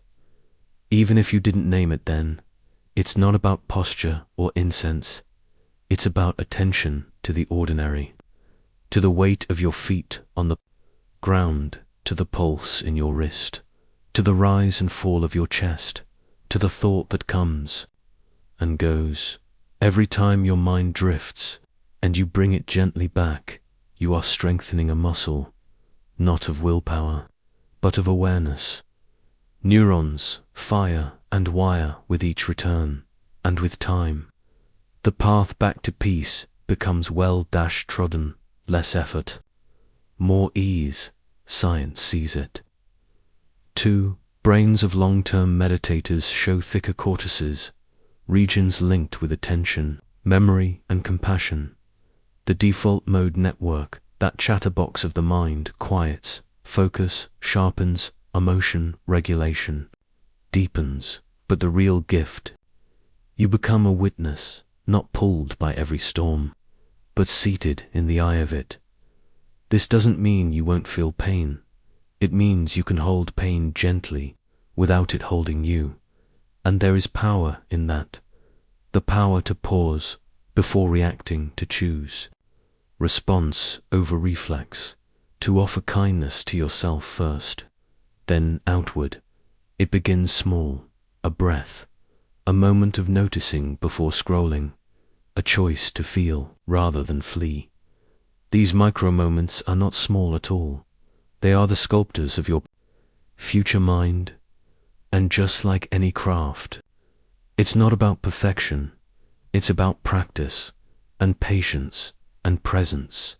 Even now, as you lie here, you are practicing, noticing, being, softening. Your nervous system thanks you. Your future self thanks you, because this calm is not just for tonight, it is wiring a foundation for tomorrow's resilience. Think of your brain as a garden. Mindfulness is the water, not forced, just flowing, returning again and again. The more you tend it, the more blooms appear, moments of joy that feel richer, pauses between anger and action, a deeper breath when life grows tight. You do not need to escape the world to rewire your mind. You only need to come home to it. Inhale, notice, exhale, release, right here. In this breath, 1,000 neurons shift. Stillness is not absence, it is presence. Magnified as you drift deeper into this awareness, a new question begins to form in the quiet. If attention can reshape thought, can imagination reshape what you believe is possible? That wondering becomes the seed of the next journey, a journey into the curious power of imagined experiences, and how the brain, in its mystery, often treats thought as reality. Let's stay here a little longer. You don't need to rush toward sleep or force the breath to slow. You are simply allowed to be, and that is already enough. There's something subtle happening inside you, a change invisible to the eye, but real and ongoing. Your body listens to your mind's presence, and your mind listens to your body's response. Together, they begin to sink like waves, finding rhythm with the tide and this harmony. It's not decorative, it's foundational. Your immune system responds, inflammation lowers, even your gut, often called your second brain, calms and signals back with clarity. Mindfulness doesn't just rest the brain, it restores the entire ecosystem of you. Let's return to a gentle image, a snow-covered path in a quiet forest. No footsteps, just stillness. Each time you bring your awareness back to this breath, you place a soft footprint on that path. Not heavy, not hurried, but over time the trail becomes more visible, a new neural path, built through repetition and kindness. And in those quiet steps, you build the habit of returning, of anchoring, of noticing without needing to fix. This skill, like all things in the brain, improves with use, and not just while sitting still. Mindfulness seeps into your day like sunlight through curtains. You start to taste your food more deeply, feel conversations instead of rushing past them. Notice when your jaw tenses, pause before sending that message, smile at a breeze. These aren't just poetic gestures. They are proof that neuroplasticity is listening. Every present moment becomes a rehearsal for calm, and as that calm deepens, so does self-awareness. You begin to observe the stories your mind tells, old beliefs, inherited fears, repetitive loops, and instead of becoming them, you greet them. Ah, you say gently, there you are again. That recognition is powerful. It's the beginning of choice. The moment you know that you are not the storm, but the sky it moves through, and this ability to observe, to widen the space between thought and action, becomes one of mindfulness' greatest gifts. It's what gives rise to compassion for yourself, for others, for the chaos that sometimes spills through life. Neuroscience shows us this clearly. Mindfulness strengthens the insula, the brain's empathy hub. You don't just become more calm, you become more connected. Mindfulness also lights up the anterior cingulate cortex, responsible for focus and impulse control. This means your attention grows stronger, less like a flickering candle, more like a steady beam. Even short-term practices make a difference. Just 10 minutes a day for a few weeks can begin to reshape how your brain handles stress. You don't have to be perfect. You don't have to empty your mind. You simply have to return again and again. With patience, let your breath be your compass. Let your senses be your anchors. Let curiosity be your guide. You might find that over time, mindfulness becomes less of a practice and more of a posture, a way of being. Softly awake inside your own life, you may notice how judgment fades, not just toward others, but toward yourself. You begin to accept the ebb and flow of moods. You notice them, name them, and let them pass, like weather across the inner landscape. Even pain changes in the light of mindfulness. Chronic pain patients report reduced discomfort because pain disappears, but because suffering, the mental struggle against it, softens by watching pain without resistance. You disarm its power to consume, and joy deepens. Not the loud bursting kind, but a quieter joy, a sense of belonging to this breath, this heartbeat, this moment. You become more sensitive to subtle beauty, the way light falls on a wall, the pause between words, the feeling of being alive. This sensitivity is not fragility, it is strength refined through stillness. And stillness, it's not something you chase, it's something you remember, a place within you, always there, waiting for your return. Perhaps you'll carry this into sleep tonight, not as an effort, but as a gentle awareness of aliveness. Let your last thoughts be like falling leaves, no need to hold them. Watch them drift. Let your body be the earth solid. Slow listening, let your mind be the sky, vast, open. Watching. There is nothing more to do, nothing more to fix, only this breath, then this one, and the next. Softly, you begin to sense a truth beneath the stillness, that you are not a fixed shape, but a flowing one, that the brain is not a box of memories, but a river of possibility. Mindfulness is how you learn to float, and as your awareness settles, your mind prepares itself for the next chapter in this gentle transformation, where we explore a curious mystery. How does your brain respond to pure imagination? And why does the mind sometimes believe imagined experience is real? Close your eyes a little deeper now, and let's drift into the landscapes of inner vision, the ones where thought becomes a rehearsal for reality, where imagination becomes a tool for change. There are quiet places in the brain, uncharted, scarred, silent, not broken, not lost, just ... paused. Trauma, when it arrives, doesn't always shout. Sometimes it moves in like fog. It hides in sensation, in scent, in dreams that vanish the moment you wake. It lives in the body, in the nervous system, in the startled blink that comes too fast, and yet something else stirs there too, a quiet rebuilding. Not dramatic, not instant, but steady, real. You sit in the gentle dark. Outside, the world has gone quiet. You breathe just one soft breath and, already, something shifts. Your brain is not made of stone. It is living, moving, sensing, and when pain comes, it does not crumble. It reshapes.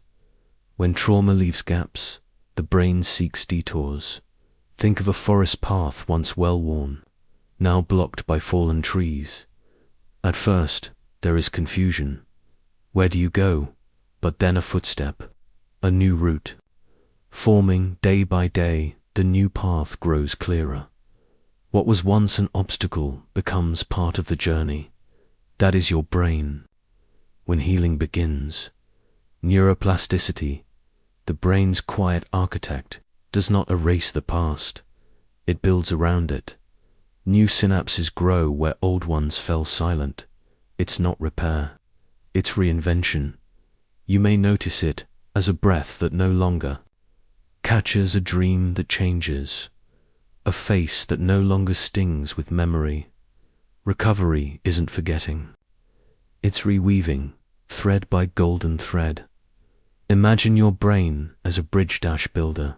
After trauma, a part of the bridge collapses, but deep within, the builders never stop working. They send out messages, teeny molecular messengers, surging growth. Connection, rewiring. These builders are your glial cells, your growth factors, your body's own wisdom at work. They do not ask for effort, only space, time, safety. And with those, new connections form sometimes between unexpected regions. The area once lit by joy may go dark for a while, but a neighboring region learns to flicker with light again, different, but glowing still. This is how people smile again after pain, how music becomes possible to hear again, how laughter, once foreign, becomes familiar. The emotion does not erase the memory. It overlays it, expands around it. You might think of water flowing through stone. It finds cracks, creates canyons, but over time, that same water wears smooth edges, carves new paths, shapes beauty from what once hurt. Your nervous system, too, learns that amygdala, your fear center, used to ring loud like an alarm bell. Now, with care, its volume lowers. The prefrontal cortex, your reasoning mind, steps in more often, whispers, "It's okay now. You are here." But healing is not linear. Some days the bridges feel strong. Other days they tremble. That's not failure. That's living. Recovery weaves and unweaves, spiraling, returning, inching forward again. And in those spirals, new strength hides. You become more fluent in your own emotions, more patient with your past, more able to sit beside discomfort without flinching. This is resilience, not the absence of pain, but the presence of courage, rewired. You might picture a river once dammed by lost out now, slowly, carefully, the dam is lifted, not all at once, just enough for the water to move again. It flows around the stones, still carrying the story of where it's been, but no longer frozen by it. And then, quietly, you begin to notice others crossing similar bridges. Empathy strengthens the mirror. Neurons in your brain echo the pain and hope of those around you. Their journey informs yours, and yours, in turn, helps them, because trauma isolates, but recovery reconnects. The hippocampus, your memory's librarian, begins to reorder the shelves. Once scattered memories are slowly given context, a timeline, a meaning. The story changes from "it broke me" to "I broke and then I began again."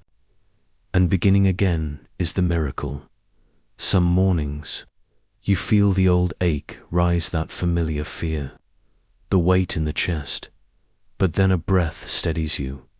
A memory surfaces but doesn't control you. Your system has learned, this is now, not then. And in the quiet moments between thoughts, between tears, between heartbeats, you recognize the architecture of healing, delicate, ongoing, but undeniably yours. You are not what happened to you. You are what you are becoming through it. There are still shadows, but now there is light too. Your brain remembers. pain but also possibility. It holds both. Like palms cupped together, it weaves safety into scars. In time, you may find joy again, not because you forced it, but because your brain gently made space for it, rebuilt bridges with care, bridges, not just over pain but toward meaning. The old wound may still throb when rain comes, but you now have shelter, you know the way across, and that knowing is everything. Your story has widened. It includes the fall, but also the climb, the cracking, but also the golden mending. As you drift, now eyes heavy, body softened, let your mind walk across those hidden bridges. Feel each step steady underfoot. They are yours, built from within, proof of a brain that never gave up, even when you thought it had. And somewhere beyond this bridge, something waits, not perfection, not forgetting, but a new kind of peace, one that hums in the quiet space where survival becomes becoming, because what lies beyond the bridges, not just safety, it's the spark of learning again, trusting again, becoming curious again. And so the next step is gentle, but brave.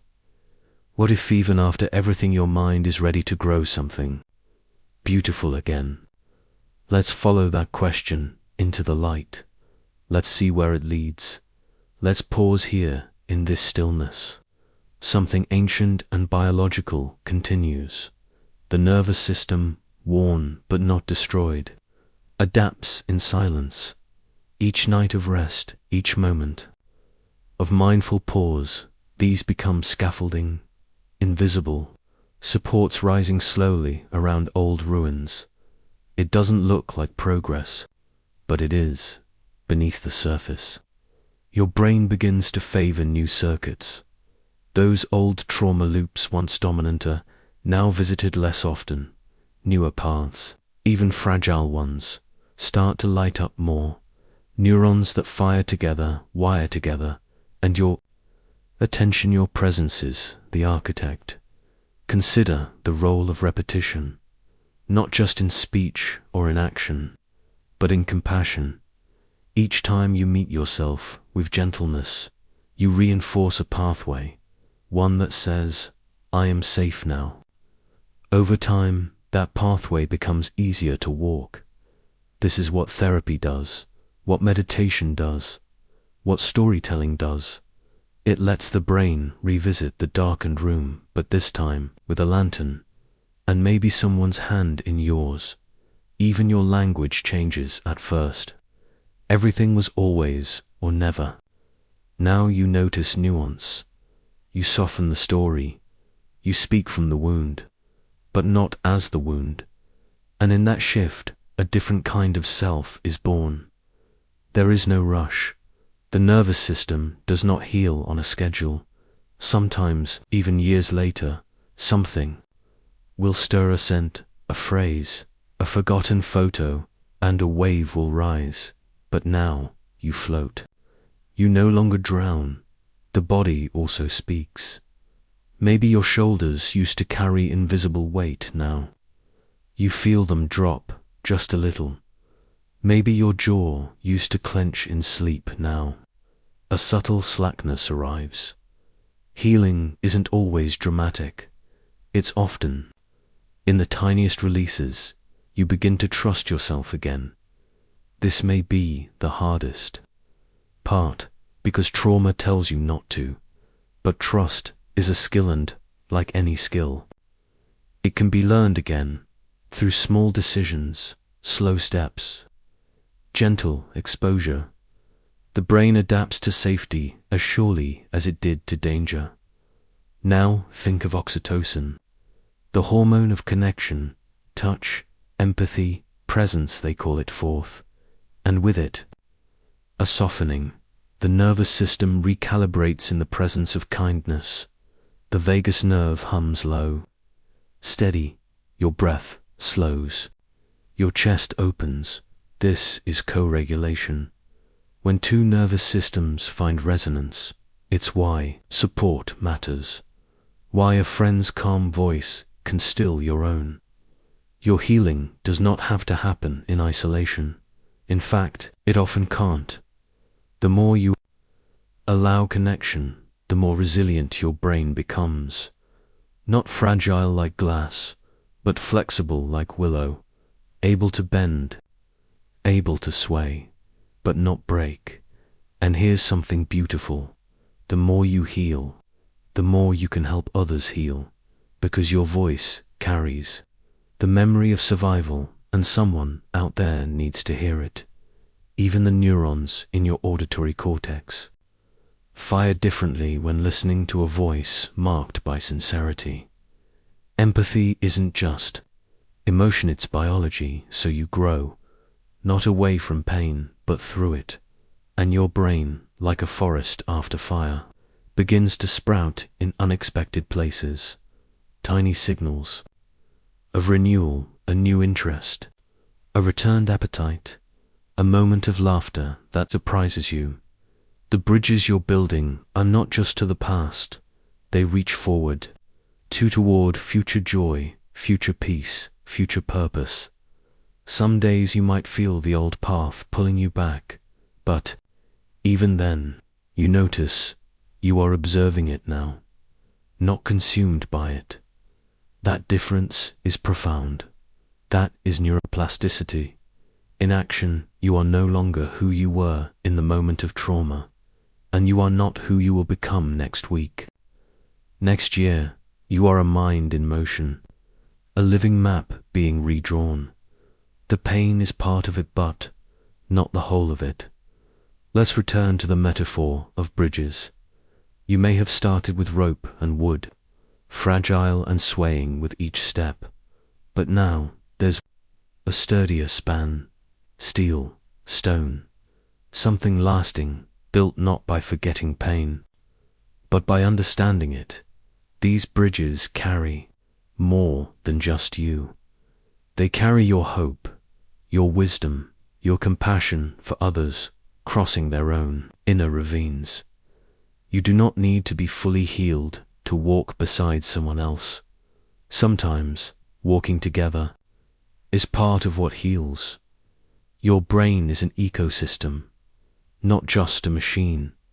It weaves chemistry with experience, emotion with cognition, and when one part of you grows stronger, it echoes throughout the incellular seat of interoception, begins to signal balance. The thalamus filters your senses with more discernment. The brain's stem, once stuck in survival, feels the first signs of rest. The whole system, once fractured, finds rhythm again. Let's return now to the breath. Even breath is motion, a subtle one, but constant. You inhale, and your diaphragm lowers. Your ribs expand gently, the intercostal muscles stretching in quiet coordination, and your brain follows each breath, like a tide chart, responding not just to the oxygen, but to the rhythm. Breath is movement's smallest song, and your neurons dance to it. When breath becomes deep and steady, your vagus nerve, a powerful bridge between body and brain, activates. This calms your heart, slows your thoughts, and quiets inflammation.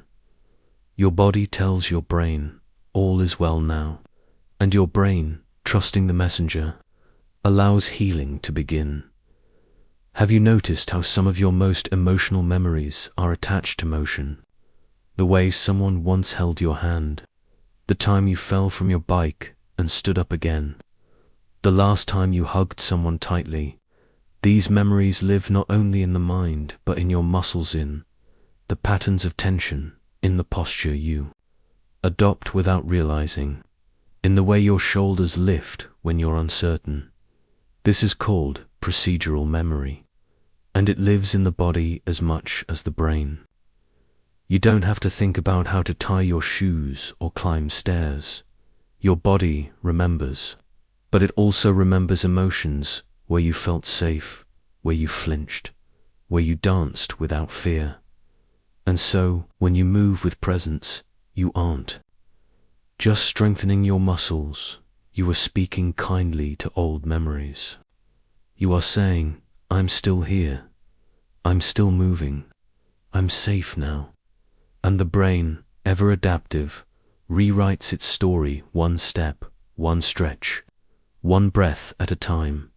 The future of healing, many scientists believe, will not come from pills alone, but from presence, from intentional movement, mindful walking, embodied therapy, not escape from the body, but a return to it, because your body is the message, the history, and the path forward. So tonight, even as you lay still, know that this stillness is held by motion. The day's gestures echo softly in your tissues. Your brain files them away like pages in a quiet book. Tomorrow, when you rise, you'll begin the next chapter with your first step, your first breath, your first quiet stretch toward the sun. And as you move, your brain will listen. As you sway, it will sculpt. As you breathe, it will bloom. You lie still now, breathing gently. The day has folded itself like a letter. You're ready to drift into softer realms, where words do not shout but whisper. In this space, we step into the invisible architecture of language, how syllables and syntax shape the very structure of thought. Close your eyes. Imagine your mind is a vast forest of neurons, their branches stretching, growing, and connecting. Each word you learn, each phrase you whisper or hear, sends a ripple through that forest, like wind stirring leaves, like rain etching new paths in the soil. Language is not something you use, it's something you are shaped by. The words you know carve trails in your brain, forming shortcuts and bridges, tunnels and gates. There is science behind this, delicate yet profound. Take the example of a child learning her first words, mama, ball, more, each. Utterance doesn't just express her needs, teaches her to think in new ways. Studies have shown that children raised in language-rich environments develop stronger connections in areas of the brain tied to memory, empathy, and reasoning. But this doesn't stop in childhood. Neuroplasticity tells us that our brains remain moldable through language for as long as we are alive. Every new word is a tool, not just for speaking, but for seeing. Have you ever learned a word and then suddenly noticed its meaning all around you? Perhaps you learned the word serenity and suddenly felt the stillness of the sky more deeply, or understood quiet in a new way. That is your brain lighting up, building new neural circuits to house this new concept. Scientists call this the Sapir-Whorf hypothesis, the idea that language shapes how we think. Cultures that have no word for blue often don't distinguish it clearly from green. Tribes with dozens of words for snow don't just survive better in cold climates, they see winter in higher resolution. When your vocabulary expands, so does the lens through which you perceive the world. Pause here, breathe slowly. Feel your tongue behind your teeth, your lips gently closed. Even in silence, your mind hums with the echo of language. Words shape your inner monologue. They build the voice inside your head, the one narrating, questioning, wondering. When you are sad, the words you use to describe that sadness either deepen it or help carry it. Think of the difference between saying I'm broken versus I'm healing. Each phrase activates different emotional networks in the brain. One can freeze the mind, the other invites movement. In therapy, this truth is used with grace. Cognitive behavioral therapy, for instance, encourages you to reframe your internal dialogue to find gentler, more accurate language for pain. When you change your words, you change your thoughts. And when you change your thoughts, you rewrite the pathways your brain uses to process emotion. A map is redrawn. A neural bridge is rebuilt.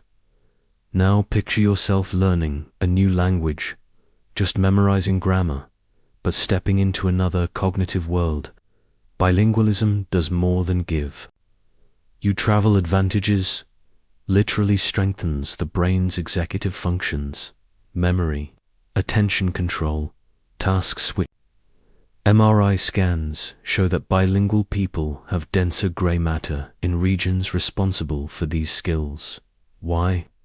Because switching between languages requires a kind of mental dancing, can create a sense of distance enough to help regulate painful memories or rehearse difficult conversations with emotional safety.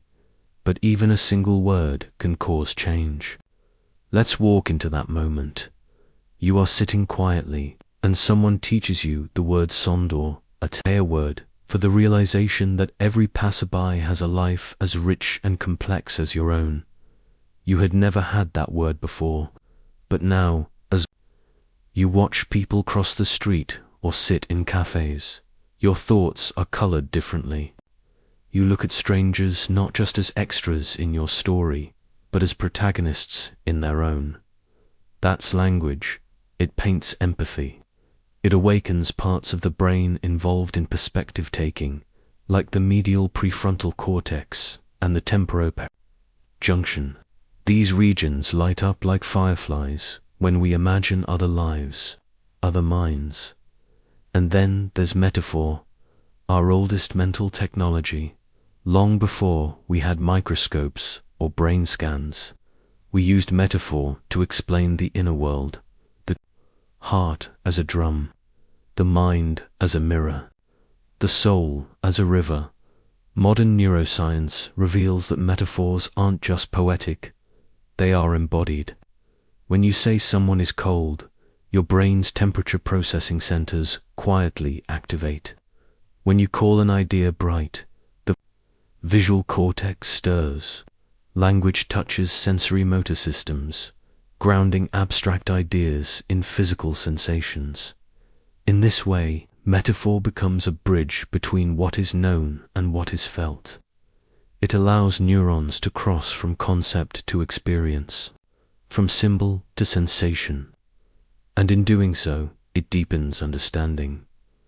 You may have noticed this already.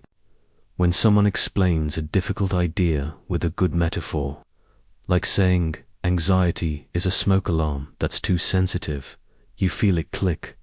That's neuroplasticity in action. A new connection is being born. But language is not only sculpted, it is also sculpted. The words we choose reflect our values, our culture, our time. Think of the rise of new pronouns, of names for mental states that didn't exist 50 years ago. As our vocabulary grows to include more kinds of identity, more kinds of emotion, our minds stretch too. Inclusion isn't just political, it is neurological. It's an expansion of the human map. Pause again. Breathe. You are still, but your mind is in motion. Let's look inward now. What words do you say to yourself most? Often, are they gentle? Are they honest? Are they inherited or chosen? Because each repeated phrase, each self-label, each quiet whisper in your thoughts etches itself into your neural circuits. A constant internal dialogue becomes a mental script. It shapes how you treat yourself, how you interpret the world. This is why mantras, affirmations, prayers even poems hold so much quiet power.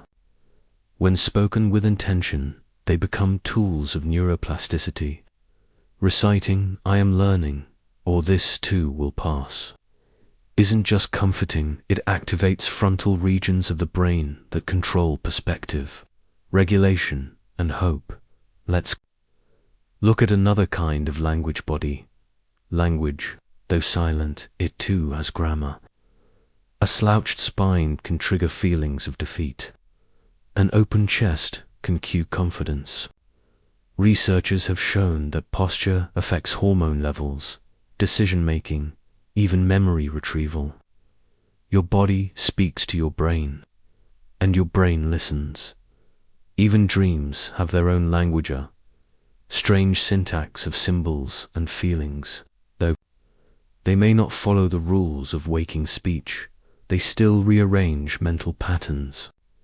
Some psychologists believe dreams are the brain's way of testing out new language, new associations, meanings, and emotional metaphors.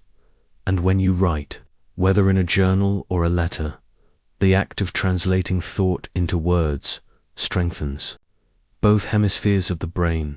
The left hemisphere processes structure and grammar, while the right handles tone, imagery, and emotional depth. Writing becomes a bilateral practice in integration of logic and feeling, of sequence and soul. Storytelling, too, becomes medicine. Cultures throughout history have passed wisdom not through rules, but through tales wrapped in metaphor, colored by rhythm, passed from elder to child. In these stories, values are encoded. Heroes and storms become mirrors for the listener's own mind. This is how language becomes therapy, not only in the sharing, but in the shaping. When you tell your story differently, your brain listens differently. When you name your fear precisely, it loses some of its power. When you describe your joy fully, it lingers longer in the memory. This is why poets seem wise, even when they are young.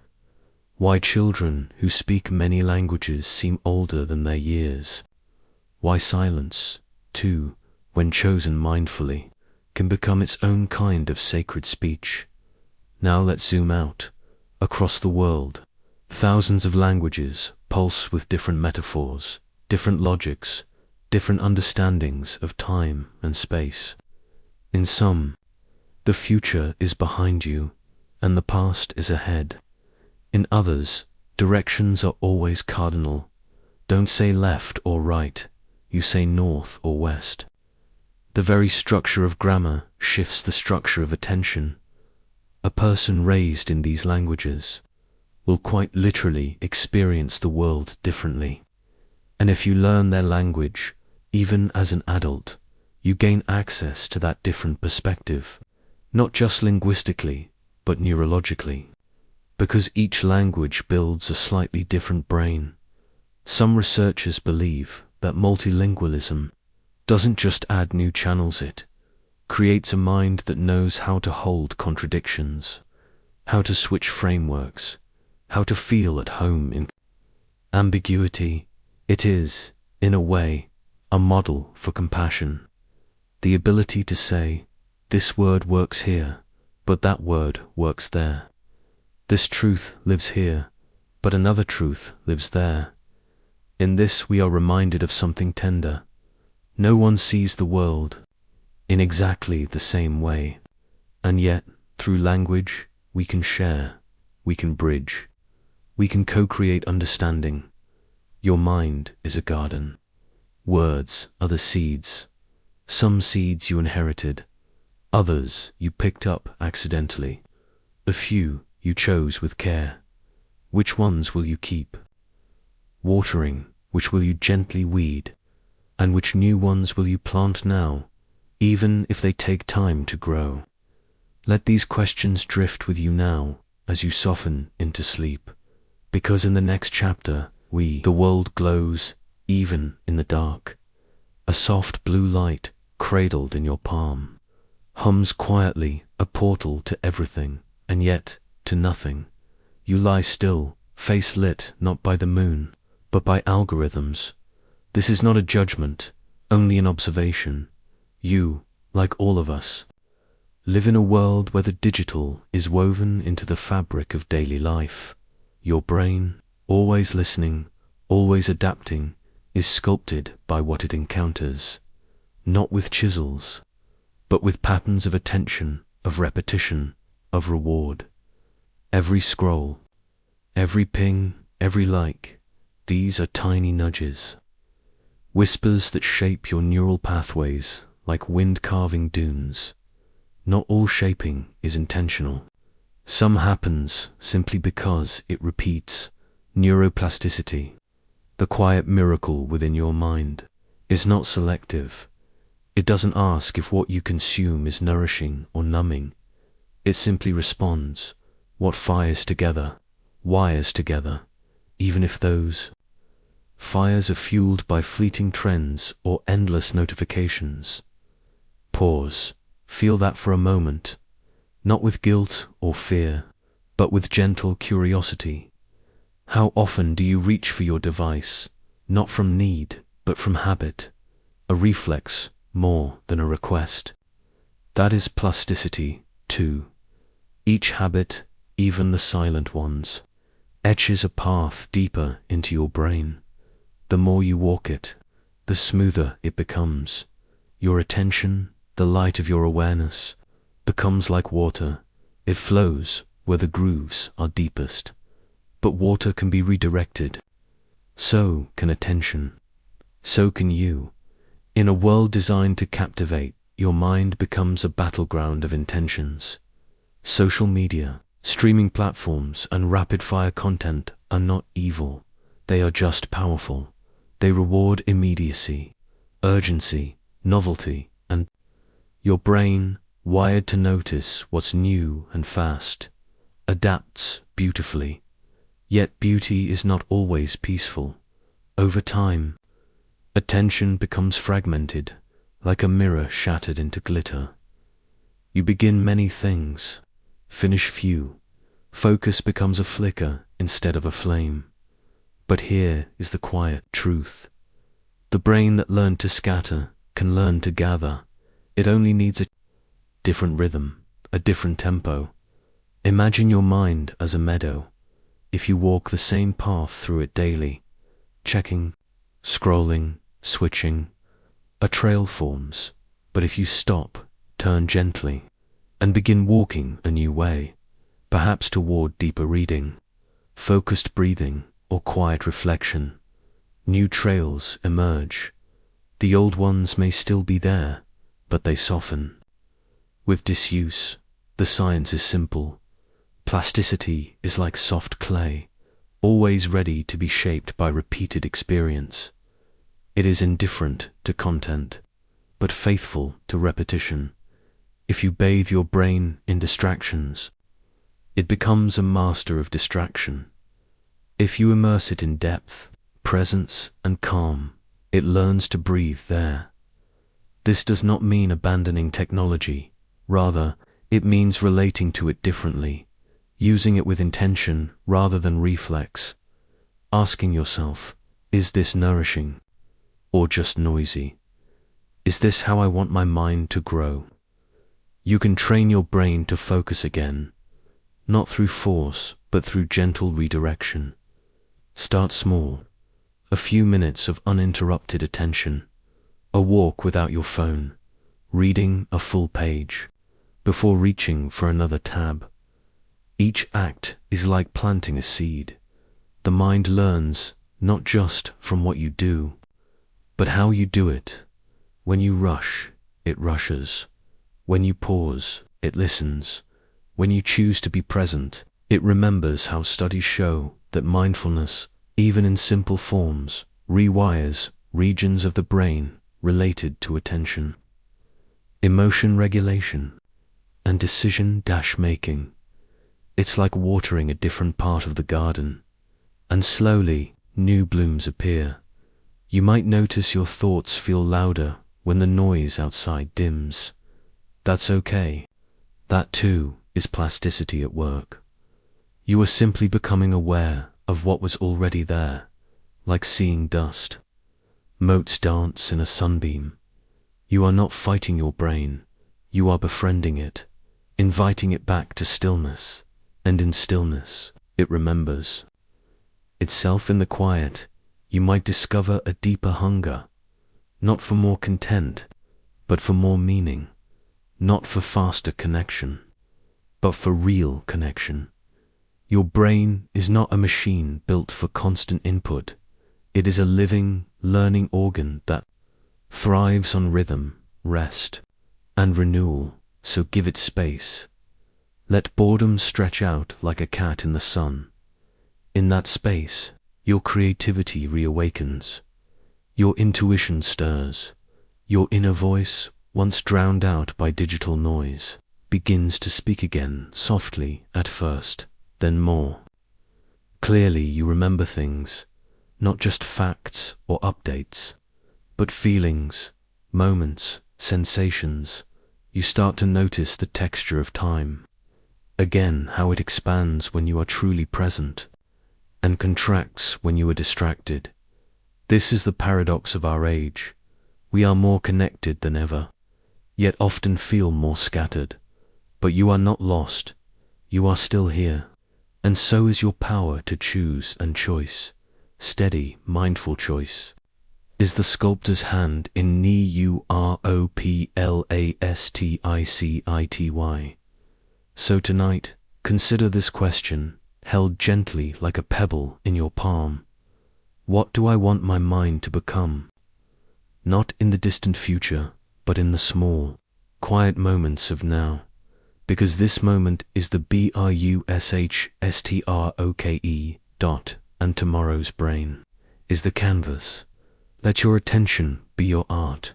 Let your stillness be your signal. And let your mind, once pulled in 100 directions, begin to gather itself again. Breathe, feel.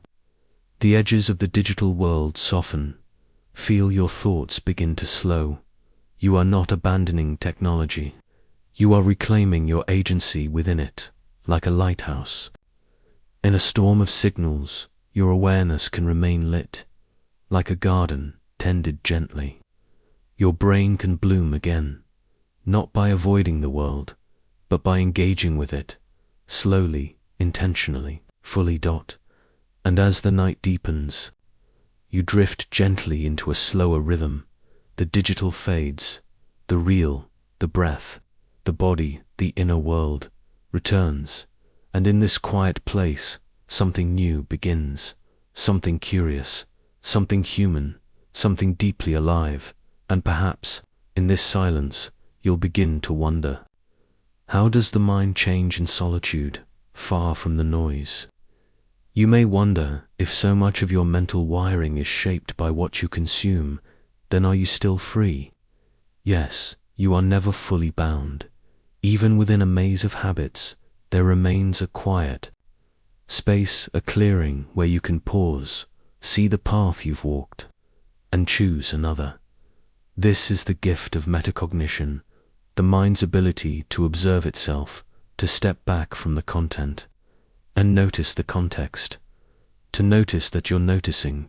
In the digital world, this is revolutionary. Algorithms are not designed with your deepest well-being in mind.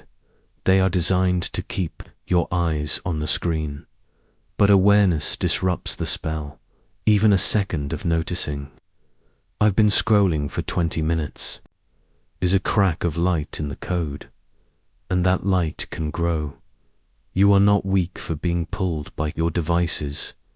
You are human. Your brain is responding as it was designed to. It notices novelty, rewards, color, motion, but with intention.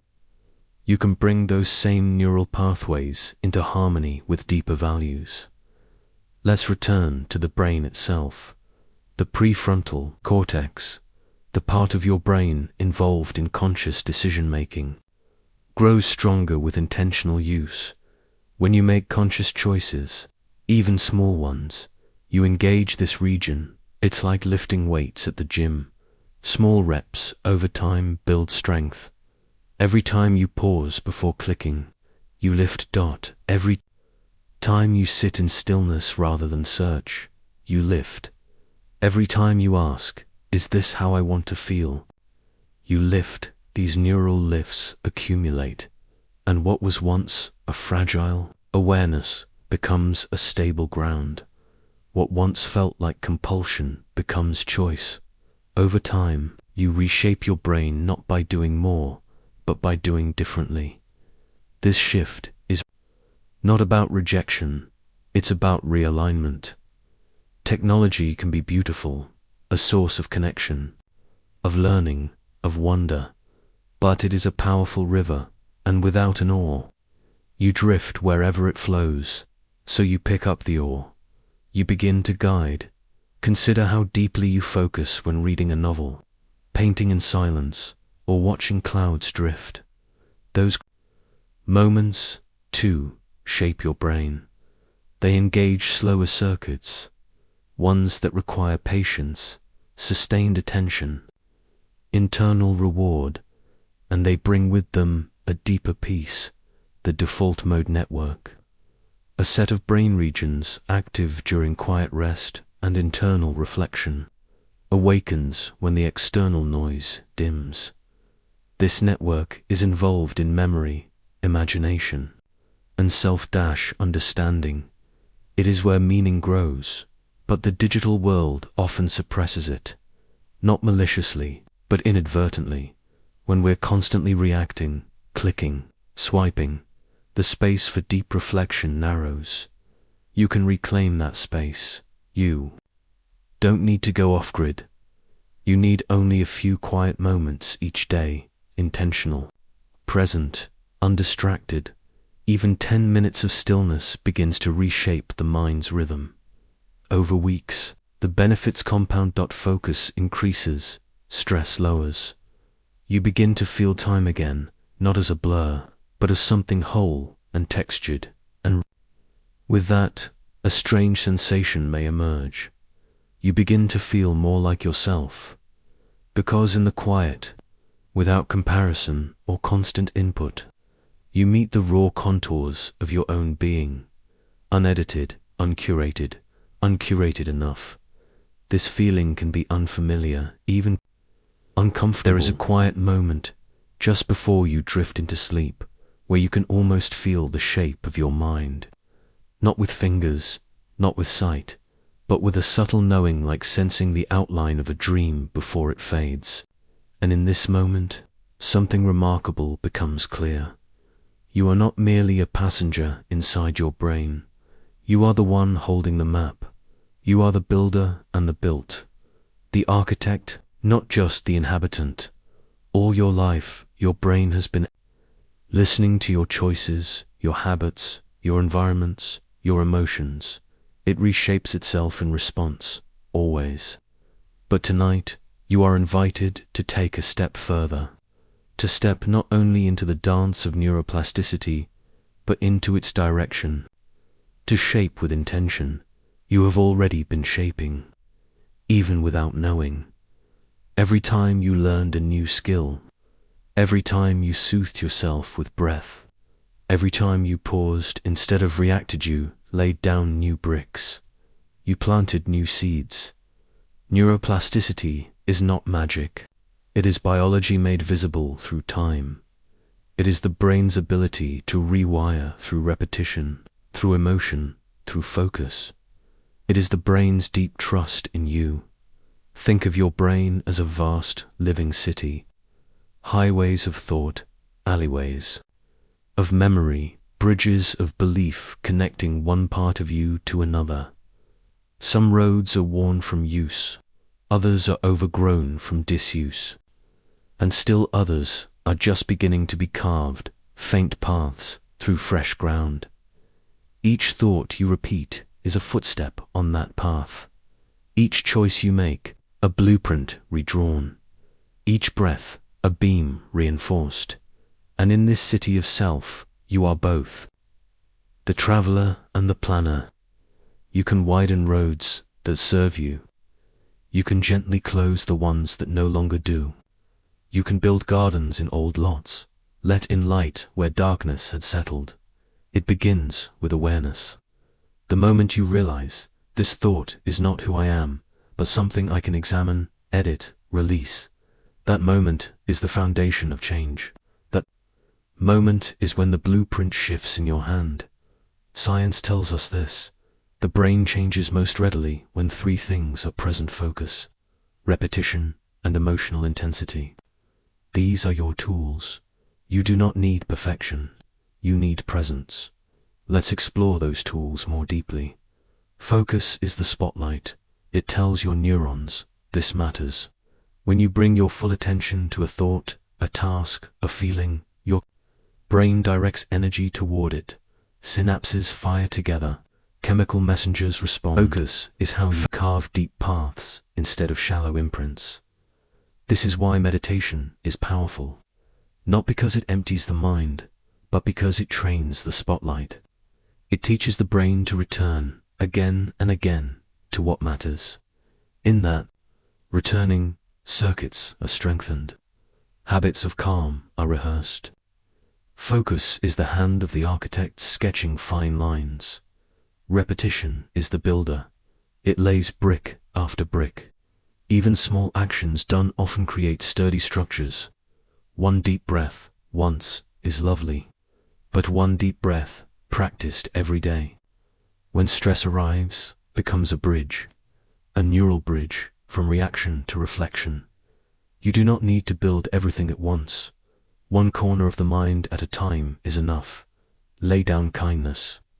Practice stillness.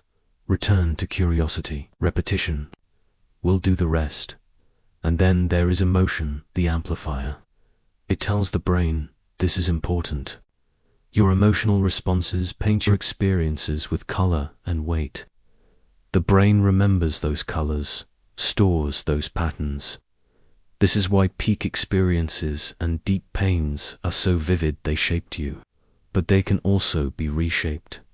When you bring positive emotion, joy, gratitude, wonder into a new habit, you speed up its integration. You give your neurons something to reach for. So as you build, feel, let the feelings accompany the form. Let emotion be the warmth that cures the clay. Now, look at the story you've told yourself about who you are. Not the facts of your life, but the interpretation, the core beliefs. I always give up. Even your self-image is plastic. It is a house of mirrors that can be rearranged. You are not fixed. Your identity is not a statuette, is a river, and rivers can be redirected. So where do you begin as the conscious architect? You begin in silence, in noticing the thought before it becomes action, in pausing at the fork in the road and asking, what if I tried the other path today? You begin by speaking to yourself like someone you love because your brain listens, and it believes your tone. You begin with rituals, small ones, morning breaths, evening reflections, choosing the thought that feels like light, choosing the action that feels like alignment. You begin by imagining the person you are becoming, not to escape the now, but to guide the now. The brain responds powerfully to visualization. When you see yourself acting with clarity, courage, or compassion, your motor cortex lights up. Your brain rehearses even imagined actions, so paint vivid inner images. Let your dreams become blueprints. Let your inner architect see what is possible. There is no deadline for this work. There is only deep time. Your brain is not a project. It is a place of living construction, and rest is part of the building. In sleep, your neurons replay what mattered.